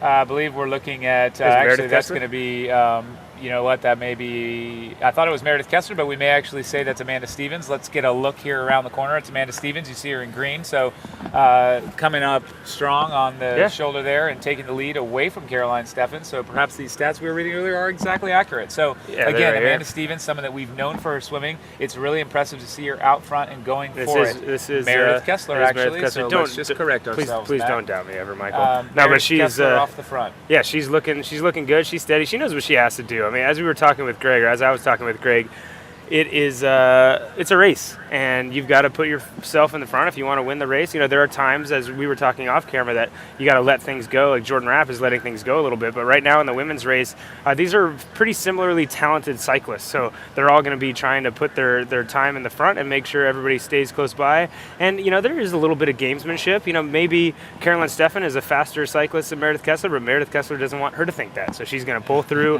whenever she can to make sure that she's putting her best foot forward. leaderboard right now, we're still looking at Andrew Starkowitz, and he is moving quick, Michael. And he's still he's going into the turn at Havi, and actually, is he on the way back from Havi at this point? No. Yeah, he's going into Havi. Yeah. He's going up there still. And so, again, this is the section where if we look at just Andrew, we look at Starkey, what he's doing, he is in the meat of that climb where you make a bend in the road. So it's been gradual roller for 11 miles of that, and then you take a gradual bend to the right. This is where the winds will start to play in. You're going to see that terrain on the side and that vegetation change as well. It starts to get a little greener. You're going to see some tall grass here pretty soon. And when you do have that, you are going to notice that the wind is coming about face, so it's going to be a bit more direct. Okay, there he is heading down. So he's got the athletes going up on the opposite side. So this footage that we're showing is actually of him going down from Javi. So he's made the turn, and he's got the downhill, probably pushing a gigantic gear, still at a high cadence too. Yeah, we know that because he has the ocean to his right. So yeah, he's heading downhill, and he's at a fast section. He's moving quickly and higher RPMs than we saw earlier from Andrew Starkowitz when he was coming up. Obviously, that's pretty common on a downhill. But that's, Michael, what separates the good cyclists from the, I wouldn't say bad cyclists, but people that aren't great at handling a bicycle and are comfortable as a bicycle. Sometimes it's harder to hold that higher RPM. Coming down from B can be quite difficult if you're trying to hold 115, 120 RPMs in some of those fast sections. And you'll see a cyclist like Andrew Starkowitz with large gearing. He'll have an 11, probably a 55, and possibly a 56. And that separates the athletes. Different cyclists like different gearing. Chris Lieto, he would go with 115 RPMs because that's what he was comfortable with. But most people aren't. So you might see a separation. Andrew Starkowitz is going to get a gap, probably a little bit more of a gap on those chasers behind him. And I would say Sebastian Kienle is also going to take advantage of that downhill from Havi. It's particularly hard. I mean, I think that the logical thing is to say that a good cyclist is better on the uphill and can make that advantage. We all think, I'm going to pull away, but it is a talent and something that not everyone possesses that skill to be able to ride well and away from people on a downhill. So we are getting a nice shot of Starkowitz. The other thing that you'll note here that is missing is you're not seeing a lot of action on this. You can see that there's no wind blowing these trees to the side of him. You can see that very clearly. Some of the other cues, as you look out to the ocean there, it's blue. There's no whitecaps when it is a particularly windy day. True. And here in Havi, you can look off to the side and see those whitecaps. So where that translates and where an athlete should be sort of anticipating, for those of you that are looking at this race thinking, I'd like to do that some year, when you have less wind and when you have fewer whitecaps in those cues, you also are going to obviously be suffering a little bit more from the effects of the heat. You're going to be losing more. You're going to be sweating more. So this is something that you need to realize that wind cools you a bit. Absolutely, and we see again Andrew Starkowitz getting ready to put some calories in his stomach. He's done a great job. I mean, I've seen this guy probably eat 7 or 8 times so far today, and I've been out and about in the studio and doing different things. So that an athlete that is that size obviously has to use a little bit more calories than an athlete of a smaller size, and going at the effort he's going. And some people think, oh, that's cool that Andrew Starkowitz is a good cyclist. He rides his bike faster. But yeah, he is a good cyclist, and he can maybe ride faster, but it's also because he's working very, very, very hard. So he's putting a lot of effort in, getting those calories in, replacing it, and he looks smooth, Michael. I mean, I think there's been times where you've seen Starkey, as they call him, riding hard, but and have not great technique or form, and pushing a big gear and rocking about, and he looks really, really good today. As we showed, that doesn't always matter. When we talked about the form of old Kienle, he tends to move around a lot, Sebastian Kienle, and he managed to do that and take a second title in a row in Las Vegas at the Ironman 70.3 World Championships. But that's really nice. It's a good point. So as we look at this fellow, a nice little view of him going down the road, that's what he's looking at. He's got downhill, and remember, sort of a mind bender here is you're thinking, hey, I rode uphill for so much. Now I get to go downhill. Here's his first look. Good point, Matt. That's his first look at actually, that's just the women. So that's his first look at the women. I don't know if he even cares, to be honest, Matt. He probably doesn't, He just glances over, maybe flex an arm, a muscle or two, just to see if he can pick up some recognition. But no, looking at Andy, we're thinking, here he goes. He's going down the hill, and this is his first time in Kona. He doesn't know it, so he's tackling this course with a little bit of naivete. Let's hear what Andrew had to say when he was discussing this first go at the race on the Big Island. I've focused pretty much the whole year on this day, and it is my biggest race, but it is just another race. So I do have other races in the year, but it's all the big fish in the biggest pond, and I find it fitting because Hawaii's in the middle of the ocean. It's in the biggest pond. It's in the biggest ocean in the world, and you got everybody from the world comes to this one location to race. This is a race that I want to win, and I think just for the first time here, if I were to say I'm going to come in the first time and win, it would be completely naive. My goal is just to go race as hard as I can, show the training that I have, and then learn lessons so I can adjust my training for the future. Words are reminiscent of Jordan Rapp last year, right? Yeah. He came in here and said, you know what, I think I can do well, but my goal is to learn a lot. And so it's nice to have a little bit of humility. That goes a long way. So Starkowitz, not known for his humility, a bit more brash and confident in the way he carries himself this time, saying, hey, I'd like to do well, but I'd also like to take what I learn and take my experiences to improve in the future. We don't see people winning in their first go, minus, say, Luke Van Leerde in 1996 and Chrissy Wellington, her first go in 2007. But otherwise, Starkey knows can't win it on the first go round. Yeah, pretty much. Yeah, it's a tough one. Crowe was close second his first go, but Starkowitz is he showed respect for his fellow athletes there in that statement, and it's good to hear that. Some athletes will come in that are touted up as good cyclists and say, "Man, nobody's really ridden this course well or hard. I'm going to come in and ride away with this race." And he showed respect for his fellow athletes, so it's good to see that from Mr. Starkowitz. Absolutely, and so there's just a kind of fun little peek. We know that Andrew, or at least he stated before, that he doesn't look at power when he's training and racing. He tries to avoid that, if I'm not mistaken. But what I can see right here is a little snippet of his heart rate monitor. So I think the tool that he's chosen to use primarily, probably as his gauge, is that heart rate, and that actually is it's a good cross-check combined with your power, but it can also be a great tool to use while you're out racing. And I know I mentioned earlier hydration. This particular part of the course, you're about 65 miles in, Andrew is anyway. When you get to that point, that's when everything catches up. The hydration, are you on it? Are you off it? So some little known fact is, if you do, maybe it's widely known, but for me, I feel like it's little known, is when you see that heart rate start to jump up a bit, right, Matt? And the effort hasn't increased. So suddenly your heart rate leaps up 4 to 8, even 10 beats per minute, and you feel like you're riding just as hard. That could be a sign that, hey, you know what? Dehydration is getting a hold of you, so you need to do something about that. You need to adjust, take in more fluids, account for it, and prepare for the future, right, Matt? Yeah, absolutely. And conversely, if your heart rate starts to dive a little bit, that tells me maybe the calories are a little bit lacking, and you're starting to run out of energy, and you need to replace. And it's a good point you point that out. Starkowitz has been pretty open about what he does in racing and training. He says he has a heart rate monitor on there. He doesn't like to look at it too much. He likes to go by feel because that's how he races best, and he's just going to look at that every once in a while. But Starkowitz getting out of the saddle in the aero bars, it seems to be the position of choice today, and he's getting after it. I mean, people say, yeah, coming down from a V, that's nice, it's super fast, but I mean, there are some pretty gnarly little rollers on the way back, and you have to be a talented cyclist and smart to be able to do this section quickly, because sometimes you use too much energy. It's the law of diminishing returns. Jordan kind of shared this with me years ago, that if you're going down a downhill at 300 watts at 41 miles an hour, if you went 220 watts, you might be going 39 miles an hour. But then on that uphill, a gap or a difference in watts like that, you can make up much, much more time. So a good cyclist will spin into a hill like this and then really attack to go over and then get back to high RPMs and then let the watts let the gravity help you and use a little bit less watts on those downhills. For sure, and so we're focusing here closely on Starkey, but let's just get into the minds of the athletes behind. So right now, I know Kinley has discussed what he wants to do in this race.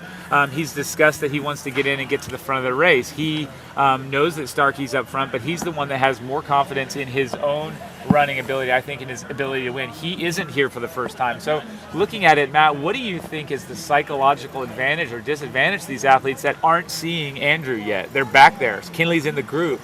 They've rounded Javi. We haven't even seen them. What's going on? Yeah, I mean, I think, Kinley has his own things to deal with. He's just gone through a group. That's a challenge.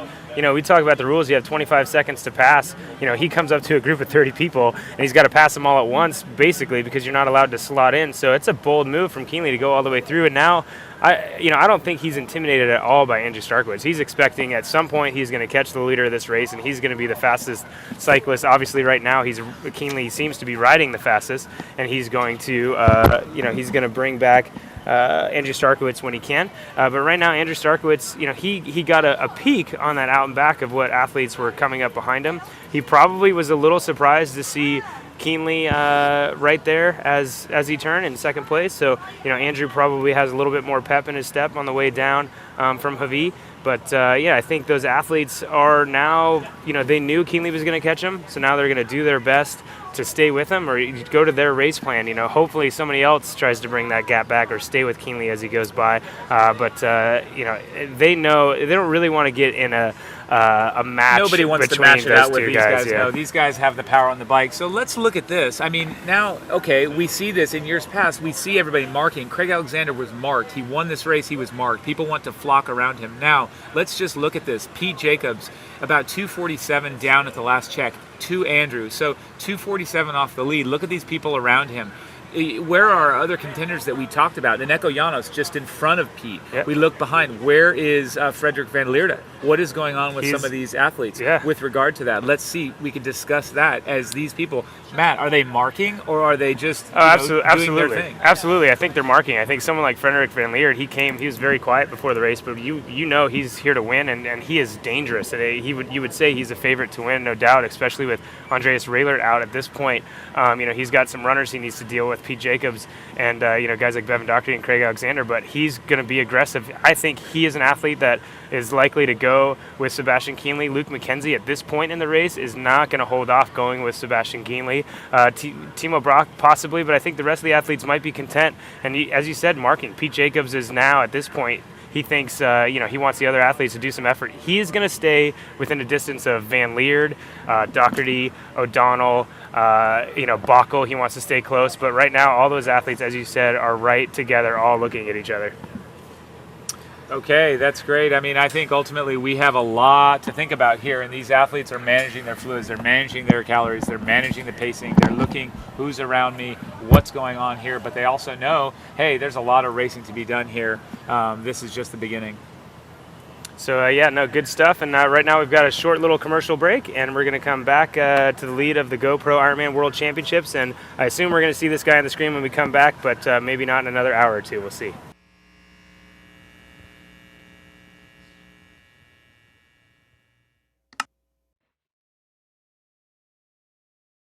It all started 25 years ago with a sewing machine, a cyclist, a fashion student, and a simple idea: to build a better bike short.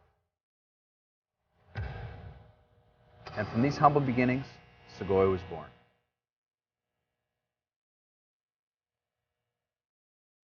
While our garments have evolved,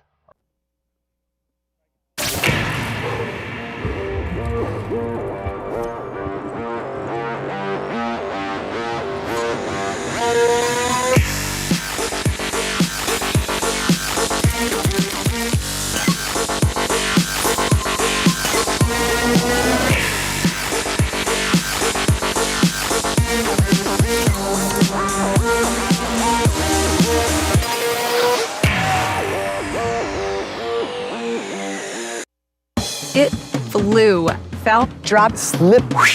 It slid out of my hand.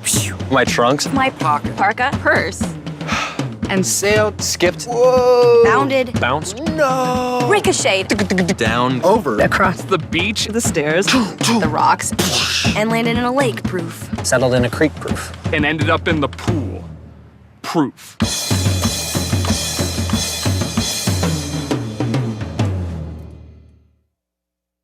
Champions aren't born.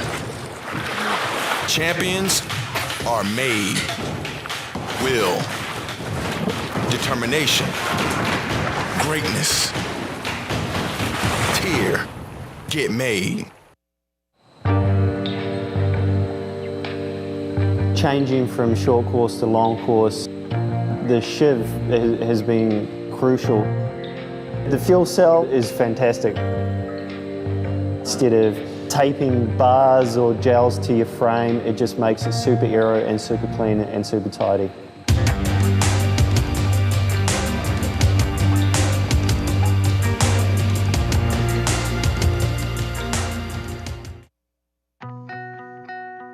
When they leave early, I'll work overtime. When my muscles say stop, I say I can't hear you. But after it's all over, I listen and give my muscles what they need to repair and rebuild. chocolate milk. Scientists say it works. My body says it too. So tomorrow, when the other guy says I'm taking the day off, I say I'm coming in early.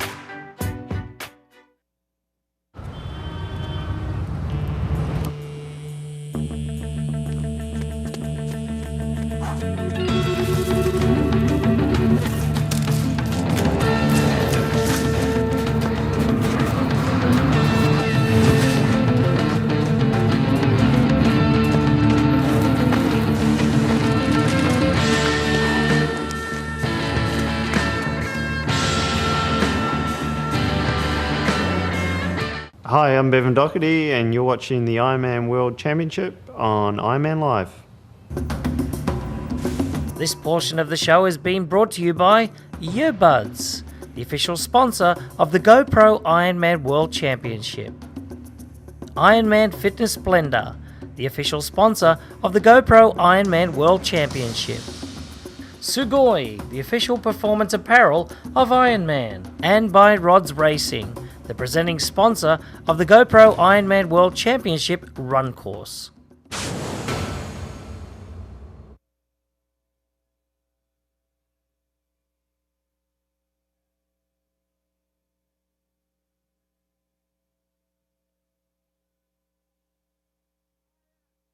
Being a guitar player, coming from the music world, everything is creative-based and emotion-based and feel-based, and so a lot of the hard data stuff was something that was kind of foreign to me. So when I moved into the Training Peaks world, it was like, oh, look, it's a fancy calendar. That's when I started to kind of change my whole philosophy on everything. Working with Keith, we dug in, and I realized how important hard data was. And it was even a struggle at first because I wanted to fight it. I wanted to go on feel and trust my feel with everything that I was doing. And it was a long road to learn, okay, trust this data. It says I'm tired. I'm tired. It says I didn't go very hard. I must not have gone very hard. We use devices, we use power meters, we use heart rate monitors, we use GPS devices, and when he's uploading his workouts, those workouts actually tie to the specific session I put on his calendar, and it's going to allow me to, one, see how he responded to that session on the day, but ultimately what I might plan for him 2 or 3 days down the road.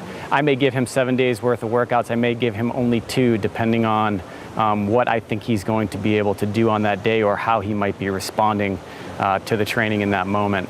So it was pretty exciting to kind of have the eureka moment about halfway through the season where I realized, oh, these numbers are really telling me what my body's doing. I can trust this, I can lean on it, and to really be able to then predict even, okay, 3 days from now, I'm gonna be super tired if I keep up this plan, or I'm gonna be rested in a few days, or my taper's working because I can see the data. It's really confidence boosting, and it's pretty special. So it's stuff I never knew was there. I mean, there's absolutely science involved, but it's really not that complicated. It really is just taking a particular session, understanding what his limits or capabilities are, and I get a stress score as a result of that session. And it's really as simple as that. And then the cumulative stress over time tells me how well he's improving or how much fatigue he's going to carry on any given day.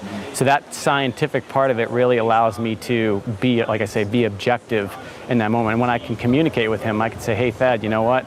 I know you feel great today, but you're not going to feel great in 2 days, so trust me on this one and don't go too hard today. Or, you know, I want to have you go super, super, super easy on this bike ride today because I know the compounded fatigue that you felt in the days leading up, you haven't felt it yet, but you're going to feel it tomorrow. So we want to keep that dial back in. And the nice part is I can predict what I think he should do on the day, and then when he actually does, I can compare that and see whether he nailed it or not. And then we can have a conversation around that, a very objective conversation around that. I can remove his emotion and I can lead with fact.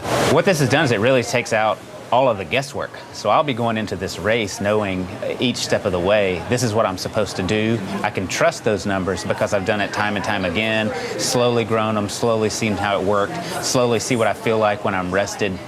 And so it gives me a really strong plan kind of going into the race.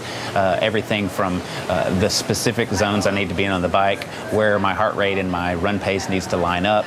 I have a plan, and it sure is comforting knowing that I just normally want to just kind of, it takes all the guesswork out of it.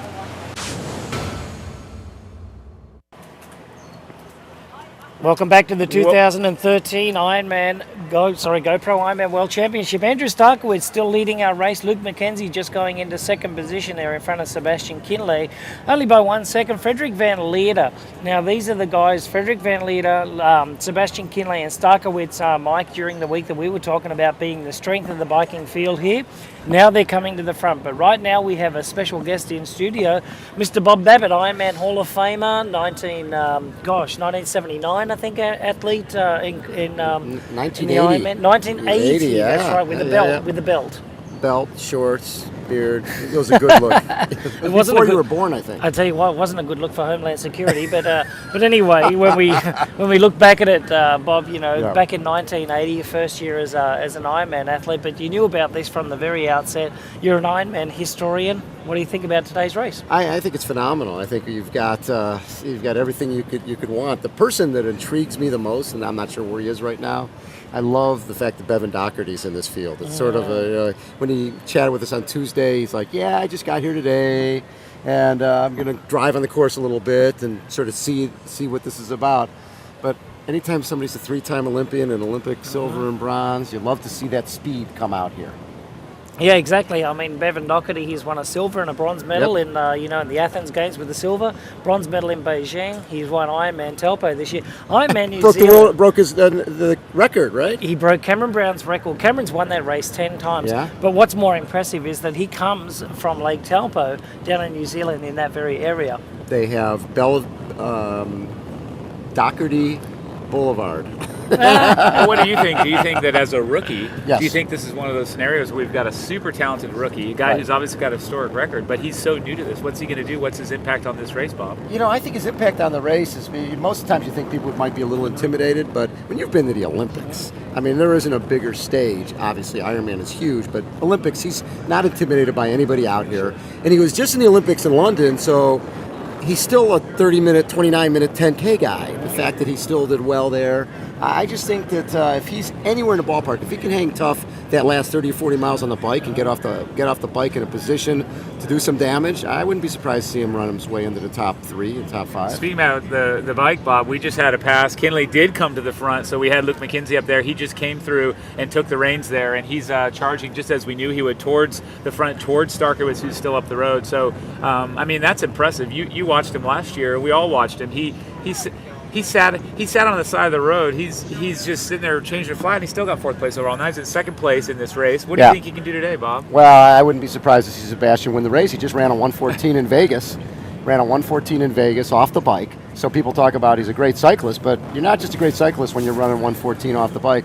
And what impressed me last year when he flatted, because he had flatted at an Ironman before at Arizona, he didn't panic. He didn't have the Norman Stadler deer in the headlights, oh my God. He didn't try to make up all the ground at one time. He stayed calm, even though he lost a few minutes, and moved his way back up confidently and had a great run and ran his way into 4th place. He learned a lot from that. Solid point. Yeah, so as history tells us, Bob, as you very well know, that the Germans are renowned for being the power cyclists in the field. They're also holding the record right now for the bike course, the specialised bike course. Yep. Norman Stadler holds that at a 4:18.23. Kinley would love to get his hands on that. So, Andrew Starkowitz is out there in the lead at the moment, but Kinley is riding faster at this point in time. Well, and also I think Starkowitz is out there. Starkowitz is here for his first time. I think he would like to get a lot of TV time. I think he'd like to be able to shatter a bike course record if he can. I think he knows, and everybody knows his weakness is the run. So I don't think anybody in that field is that concerned about Starkey winning this thing. I think what they're thinking about is, if I'm Pete Jacobs, I'm worried about Mr. Kinley right now. You don't want him to get too much of a lead. You know what, and you've seen this so many times, and Michael, you as well, that last 20, 30 miles when the second pack is sort of sitting up and getting ready for the run. We saw Norman, we saw Steve Larson. These guys would put another 2-3 minutes on the field in that last 20 miles while everybody else is sort of loosening up. As Michael very well knows, Chris Lieto was a master of the bike course. Yes. After he got to Harvey, in exactly the same position as where, Mr. Sebastian Kinley is at the moment. He will make his move. This is the point of the course where the nutrition is really kicking in. The body is starting to get tired. The posture gets a little weary. They're starting to lean over their bikes. Yeah. And right now you can see that Kinley is really pushing. You can see also that, our women's field right now, Kessler is really pushing hard too. Our women's race right now is absolutely incredible. The girls are having a tussle. There's been multiple passes over the last 10 minutes, but we can see there right now, this is Upalu Airport, right halfway, from Harvey all the way down to Kauai High there. So you can see that our girls are making their way back. The boys are approaching Kauai High, and then after that, that's where they go up the last steep hill there. You can see, Mike, that last hill as you come out of the big chain ring into the small chain ring. You make, don't look at me like that. You must have done that once upon a time. But anyway, you make the right back. You make a right back onto the Queen K Highway, and then you make your way back into town. But you still have 38 miles to ride into a headwind. No, that's when the race starts. And you know what? It's fun. We love this race. We love talking about this race, but we also know that this race really starts a lot later than everything we've seen up to this point. When you make that, when you come down into Kauai High and you suddenly will have a breeze at your back, you have a long climb, about a 1.5 mile climb before you turn back at the Queen K. That is the inferno right there. That starts to really make things very evident. You're actually approaching 80 miles. You have about 32 miles to go when you hit that section. Yeah, exactly. And Sebastian Kinley is on that section right now. He is coming downhill from Harvey to Kauai High. Let's go over and listen to Sebastian Kinley, what he says about the bike. Coming out of the year, last year, and I mean, it was great, I was waking up every morning with a smile, and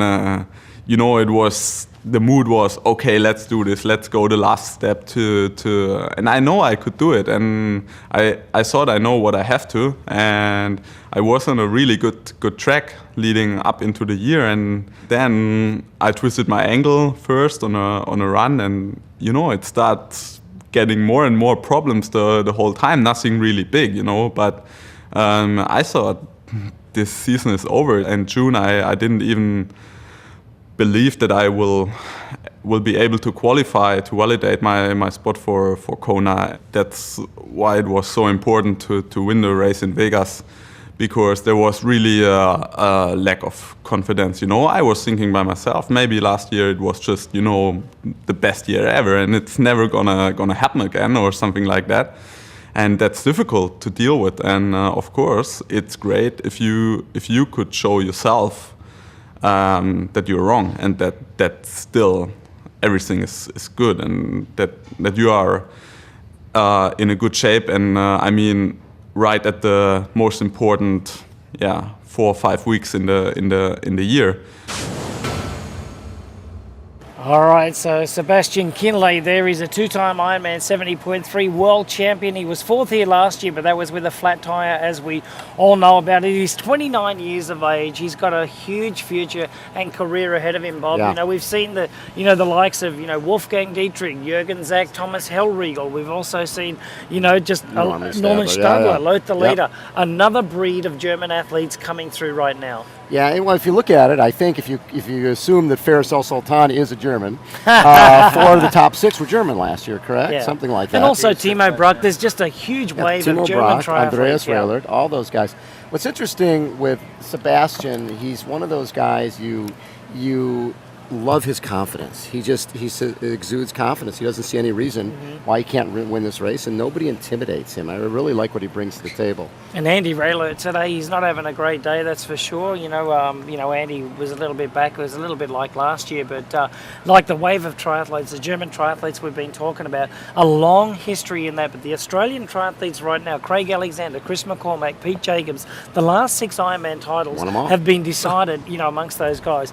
Now we're looking at Caroline Stefan coming back from Harvey. Mikey, Caroline is really going to have to make a move here pretty soon. The other girls are seeming to be able to stand, withstand the pace that she's putting out right now. And that last 38 miles is going to be crucial to the rest of the girls and this girl.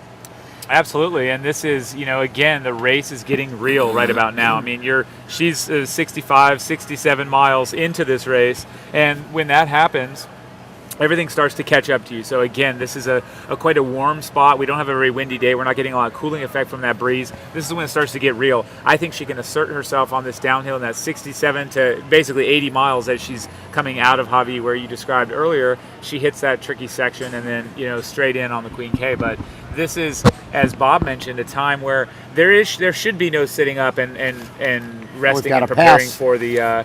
Yeah, we do, Bob. That's again Meredith Kessler getting back up in front, taking the front position over Caroline. It is just. This is what's noteworthy, right, Bob? You've watched this race many, many times. How cool is it to see the women? Their race dynamic has matched that of the men's tradition. So having a group, away. You've got a group, and they are together. So that's a group of contenders. Exactly. And what's interesting with Caroline, I think Caroline thinks of herself or thought of herself as a swim bike person and not a great runner. When she won Challenge Roth this summer, and basically won it on the run. I think that really changed her mindset a little bit, made her realize that it doesn't matter what happens on race day, I can run my way through the field, right? And last year, getting past in the last, 2 miles, when the Ironman was within grasp, I think that really motivated her to work on her running even more. For sure, and it should. You know what? We talked about that when we looked at them going up, and she was trying to break away. I think this year she believes in her run quite a bit. What have you got, Greg? Look, Mike, there's been one change after the next. This is incredible. This women's race is really hotting up right now. These girls don't want, the Meredith Kesslers and the rest of the runners to get away. Rachel Joyce, she's having a fantastic race right here. Caroline Stefan is the girl that they're all watching out for. If they keep on putting the pressure on Caroline Stefan like this and keep on coming around her, Caroline doesn't stand a chance against these girls in the run, but Caroline has to be the one that has to get out there and really put the hammer down. Yeah. I mean, right now you've got girls like, Rachel Joyce and, last year, Leander Cave last year, she ran a 3:03. Caroline Stefan ran a 3:08. Marinda Carfrey a 3:05, and that was on a really off day. I mean, that from Marinda Carfrey is like, 12 minutes, 13 minutes slower than her race record. Yeah. And the girl that really tore it up was the girl that did a 5:07 on the bike for the, one of the fastest bike splits, but a 2:59 on the run, and the only girl to go under 3 hours was Sonia Tojic. And looking at those run splits, we have to mention they were slower, traditionally slower. We didn't see anything fast. The reason was last year the wind blew. The wind has not been blowing like it can. It certainly didn't blow like it has in the past, but it did blow last year. That slows bike time? Sure, whatever. We get through that. We are fit. But when these women and these men got on the run course, their legs were tired. They didn't have what they needed to run the blazing 250s and below. And we know that Pete Jacobs last year ran 248, right? He ran 248, and he's run 241 a number of times here. So it's one of those days, and obviously he knew he had the race, so he backed off. But the run times were slower. This year, people are really going to see Rachel Joyce is having nothing of Michelle Vesterby. Exactly. Michelle Vesterby from Denmark tried to make a move at the front of the course there, but Rachel Joyce, she is looking very good today. She is a very dangerous athlete at the moment. She's the one that's got a little bit of a pep in the step at the moment, Mike. She's the one that these women need to know that they should be absolutely scared of her. The way that she can put together 1, 2, 3 swim, bike, run is phenomenal. She does not have a weakness. She is not a swimmer. She is not a cyclist. She is not a runner. She's all the above, right? Yeah, she is. So, in her progression, she went 6th, 5th, 4th, and then last year she was sick. And what was she? She was 11th, but guess what? Last year she was sick. She was on antibiotics week of the race. She still ran a 3:12. This girl is wicked. And if you say that she is not going to be a true contender down to the wire, you don't know what you're talking about. We all here, Bob, Greg, and I, know what we're talking about. This is impressive you two stuff. do. This is impressive you guys stuff. know what you're talking So about. let's talk, Bob. Let's talk a little bit about Rachel Joyce and what she did at Ironman Texas in May. Those were oppressive, true May Texas conditions, which means hot, it means humid, it is just really tough. She went in there and absolutely annihilated the course record. 30 minutes? Killed everyone, but won by 30 minutes. Yeah. Good women, Kona qualifiers in that field. But Rachel, she did that. She has the confidence. Her year has been quiet. She's been building fitness, building steam.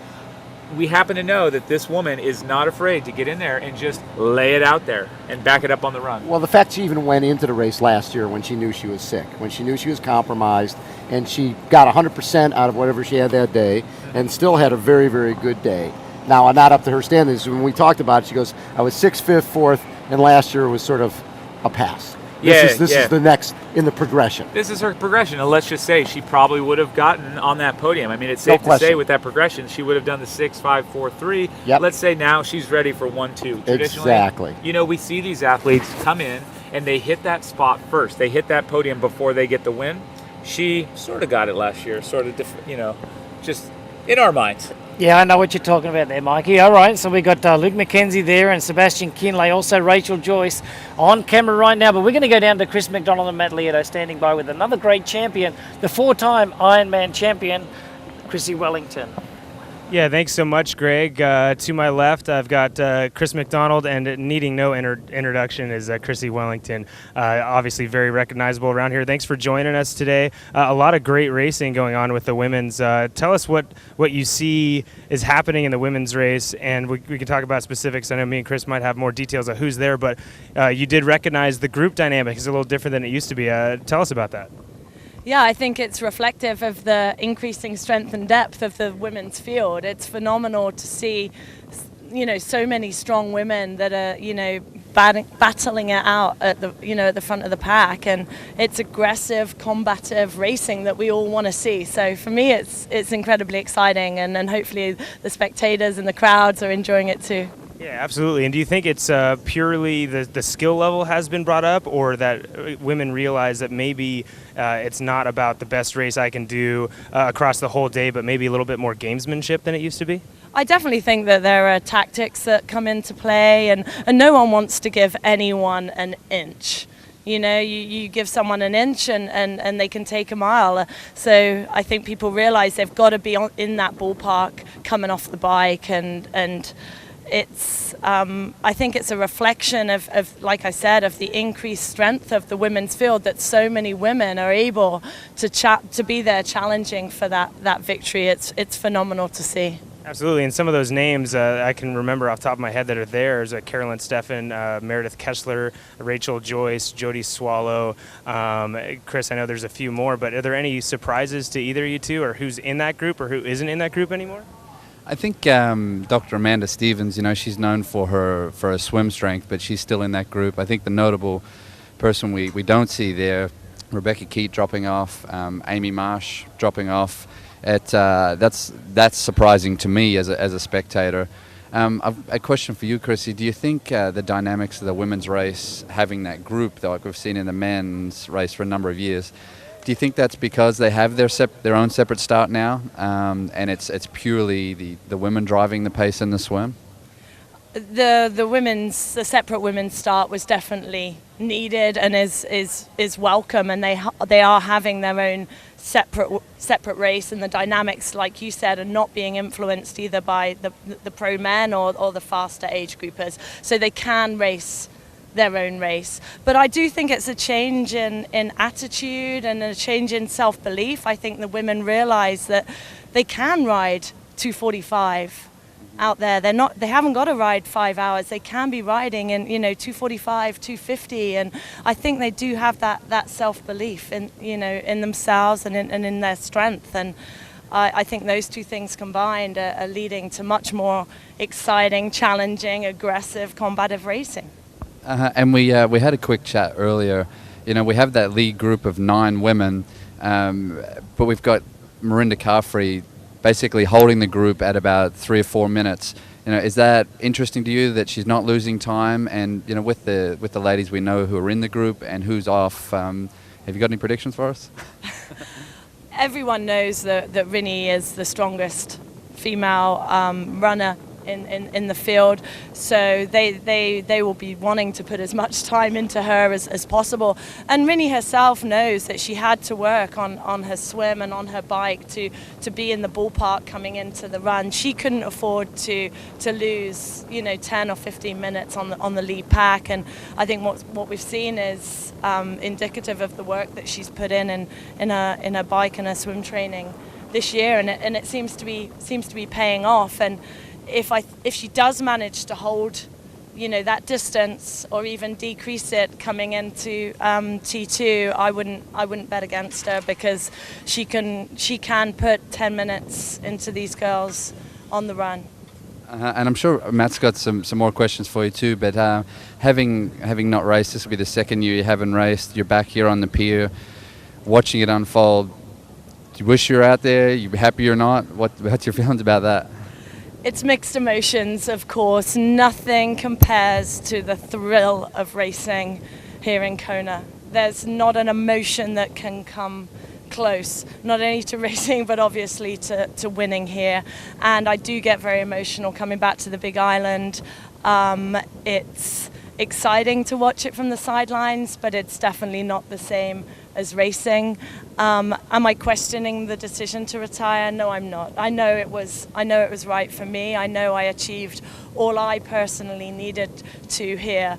But, there is a part of me that does, still crave that competition and crave the thrill and the satisfaction and the pride and the overwhelming joy that you feel when you cross that finish line. Got any more questions, Matt? It's obvious that you have a joy for this race, and it changed your life, and you're I know enjoying watching the pros race. But what is it like to watch those age groupers? I mean, that joy being on this course. Is it different for them? I was talking to some friends last night, and I said, it's phenomenal to watch the pros cross, but the best experience I've ever had at this race is, as the clock ticks ever closer to midnight and you watch the last age group is coming across, because it's phenomenal, it's inspirational. That is the heart of our sport. And I won't be any other place than on the finish line at midnight, because it really is. I think that really encapsulates what our sport is all about. Okay, well, really quick, we're going to go back up to the studio, but quick, top 3 women at the end of the day. If all stays the same off the bike, I'd say Mirinda Caffrey, Rachel Joyce, and Caroline Stefan, 1, 2, 3. That is a good pick. You heard it from Chrissy Wellington. We don't even need to do the rest of the race. That's how it's going to be. So thanks so much for joining us. Absolute pleasure. Chris, thank you as well. And we're going to see a lot of racing going on right now. So Greg and Michael, let us know what's going on. Very much, Matt. The great Chrissy Wellington, 4-time Ironman world champion. It's great always to have Chrissy back here in Kona. As we see, Rachel Joyce is one of her picks, I think she was picking Mirinda Caffrey as our winner today, and Rachel Joyce. Rachel is in a very good position right now. As we look on the left side of our split right now, we've got Luke McKenzie having a great bike. Yep, and look at this. We've got a nice tight shot of Luke McKenzie, and certainly he is an athlete that we've seen good things from, mostly on the bike, but he did finish 9th place in 2011. He's been unbelievable, had an amazingly fast Ironman earlier this year where he just lit people up, and looks like he's about to overtake again. Is that Kinley he's coming around? Sebastian Kinley sitting in 2nd place at the moment, and actually he's coming up on Starkowitz. Taking down Starkowitz. This is it right there. This is the moment, folks. Starkowitz just thought, what just happened? I thought I had this. Luke McKenzie, now our leader of this GoPro Ironman World Championships. Greg, incredibly exciting. Luke McKenzie now has the lead. Yeah, he's got the lead in this race. Another Australian, looking at, getting right up there on the podium. But Luke, for right now, you're saying in the top of the show there, Mike, he is one of the strongest cyclists out here. But today what he's doing with Sebastian Kinley and Andrew Starkowitz, that's taken it to another level. It absolutely is. And here's the thing. He talked a lot about how he needed to be more patient before this race. He said, I need to be more patient on the bike. Last year, he said, I think I got a little bit aggressive at the wrong time, and it came back to bite me in the butt. This year, a little bit more confident in his running and a little bit more confident in his plan. So 2011, yes, he did make that top 10 for the first time. Now he's aiming to get in there higher, top 5. This guy wants to get back where he feels he belongs. I think this is a very nice move. He rode more moderately, more controlled while he needed to, and now he's asserting a little bit more strength, saying, hey, who's with me? A few of us can get away. I like what he's doing Quick here. grab. He's taken as much water as possible. He's cooled himself off with about 3 bottles right now, so that's wonderful. And that's what happens here when you choose to have a suit like this. A lot of people would judge, somebody on, okay, is he wearing sleeves? Is he not wearing sleeves? Is he wearing arm coolers? Is he not wearing arm coolers? What he's done is he's covered his shoulders up, and that material that he's riding with right now, it actually keeps your body cool. It doesn't heat you up. Bye, guys. Right, and so basically the coverage that you're talking about there is going to do a couple things. A, there's maybe an aerodynamic benefit to that fabric, so that's important to note. But they're saying, hey, I'm going to cover my shoulders from the sun. I don't want a sunburn. A sunburn can also raise my core temperature. It can start to do things that I don't want to have happen to me that will affect me later in this race. So personally, yeah, I do think it could work on the bike. You keep it cool like that. My personal opinion is the more fabric you have on, perhaps the more detrimental, because I do feel that in a humid environment, you have have that clothing, even if you wet it, it's not cooling. You're not evaporating, you're not losing that water. To cool, you must evaporate. In humid, we don't evaporate as quickly. If I were in Arizona or an arid climate, I'd cover myself head to toe with a garment and wet it. Yeah, exactly. So, on screen right now, another one of our strong cyclists out there. I tell you what, she's having a good day over Caroline Stefan, but she's going to have to make her move really, really shortly. I mean, Caroline Stefan, we've talked about it before, but this is a girl that can run, 3:05 marathon, every day of the week. This girl here is one of the strongest cyclists on the circuit right now. She's got to drop Rachel Joyce. She's got to get Meredith Kessler out of the picture and get herself to the front of this race. You just said the words I was thinking, Meredith Kessler. So this is a woman that we saw a lot of when we were going up to Hawi. We haven't seen her jumping in and out of those first two on the way down. Meredith Kessler is a very, very dangerous athlete. She is someone that very much could come in here and sneak away with a first, second, or third place in this race, having never done so before. Why? She's on a hot streak. She's had a great year. She's gone in and absolutely dominated a lot of races. She has done it right. Second point, she is well-rounded. Great swim, great bike, great run. She's just super talented in all three sports. And I'll continue. She skipped Las Vegas. Thanks for letting me too. She skipped Las Vegas and decided, you know what, I'm going to save that energy, that emotional energy. I'm going to save what I need from competing in a world championship, and I'm going to deliver it only on race day in Kona. She is here. She is ready, fresher mentally, fitter than she's been, and focused. She's been in Kona for many weeks, preparing for this, acclimating. I'm going to stop talking now by saying, look, Meredith Kessler, if she doesn't finish on the podium, I'm a monkey's uncle. There you go, monkey's uncle. So, Caroline Stefan, she's been sitting inside of the top three for the last, 30 minutes or so, the last half an hour, when Meredith Kessler and all the rest of the girls, sort of decided to, really put the hammer down. Now Caroline Stefan has made that turn at Hawi, and now she's about to be overtaken. She is, and this is just that back and forth. I mean, you know what? It's important that the women, I think, will get up there and put their nose in the wind, as the expression goes. I think it's important for a lot of reasons. These women have a lot of respect for one another, but the last thing they want to see is they want to see this race unfold and then have someone come to them later and say, oh, geez, you were sitting in the whole time. You were tucked in. You weren't doing your share of the work. So women do want to get in there and say, you know what? I'm a fair player here, and I'm going to get a little time up front. Leanda Cave doing that right now. Yeah, Leanda Cave, the defending champion, doesn't want anything to do with not being able to force the pace, that's for sure. And if she's got, someone like Caroline Stefan in her sights with about, 45 miles to go here, that's good news to her. And let's talk about something that Chrissy mentioned. She's actually picked Miranda Carfrae. We have not seen a single frame of film on that woman because she's a little further back. Does it matter? The Miranda we know and that we've seen in the past, it doesn't matter. That woman can overcome almost any advantage to win this race. She's run 2 hours, 52 minutes, 9 seconds on this marathon. Incredible. Almost as fast as Matt Lieto could do. But she's done that really well, so she's an incredible runner. They're trying to get away. They're trying to break up, hurt her legs to see if they can basically soften her. She's a threat. Even though she didn't manage to take that win last year when she was poised to, she could still return to that winning form. Exactly. So let's take a listen to Leander and what she's got to say about the bike. Having a mental checkpoint too is this, for me, is like, am I going too hard or am I going too easy? And just having that really, a lot of physical cues as to how I'm racing personally. And even though I'm always trying to race the other athletes and I'm always trying to stay on par with them, sometimes that puts me out of my comfort zone. Sometimes I find it too easy. But it's just having those mental cues to know like when to back off or when to go harder if I need to. That's our defending world champion, right, Greg? Leanda Cave from Great Britain, amazing, 34 years old, and has been winning world titles since 2002, little known stat. Yeah, I mean, she won the Olympic distance world championship as well, so Leanda Cave is no stranger to being first on the podium. That's for sure. Now, Leanda Cave is our defending world champion. She's got a few injuries coming into this, just like last year, but now she's showing some signs of, really good form. She didn't perform the way that she wanted 5 weeks ago, Matt, in Las Vegas, but now she's she's back to where she was all those years ago. Absolutely, and she knows, she knew she wasn't quite top-notch going into Vegas, and she's going to do all the right things that day in Vegas to make sure it's not a sacrifice. And then the 5 weeks in between those two races, Michael, she's a pro. She's not working at 100%, but she's going to do her best to get as close to that as she can.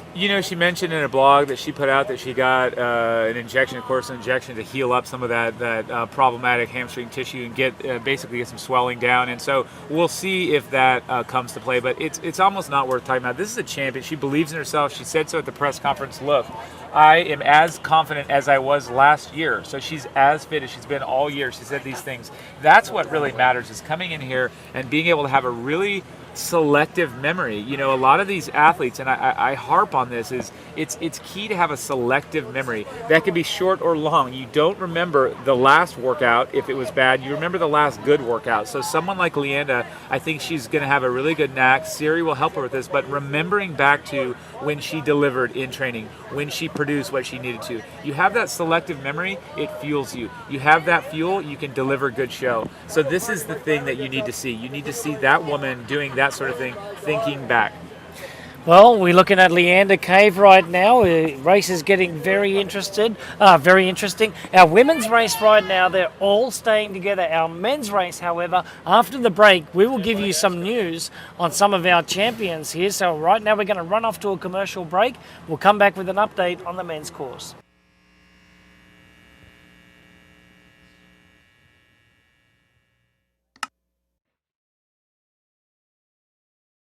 It all started 25 years ago with a sewing machine, a cyclist, a fashion student, and a simple idea: to build a better bike short. And from these humble beginnings, Segoy was born.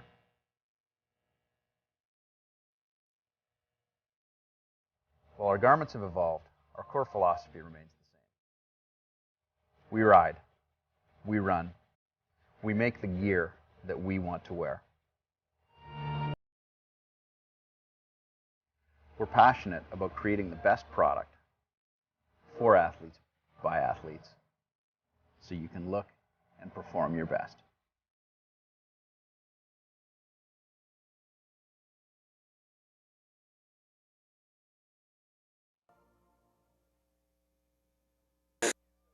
It flew. Fell, dropped, Slip. It slid out of my hand.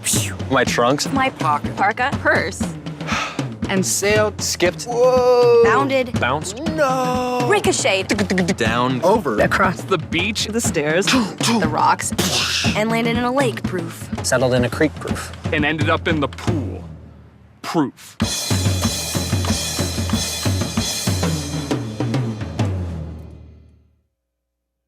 Champions aren't born.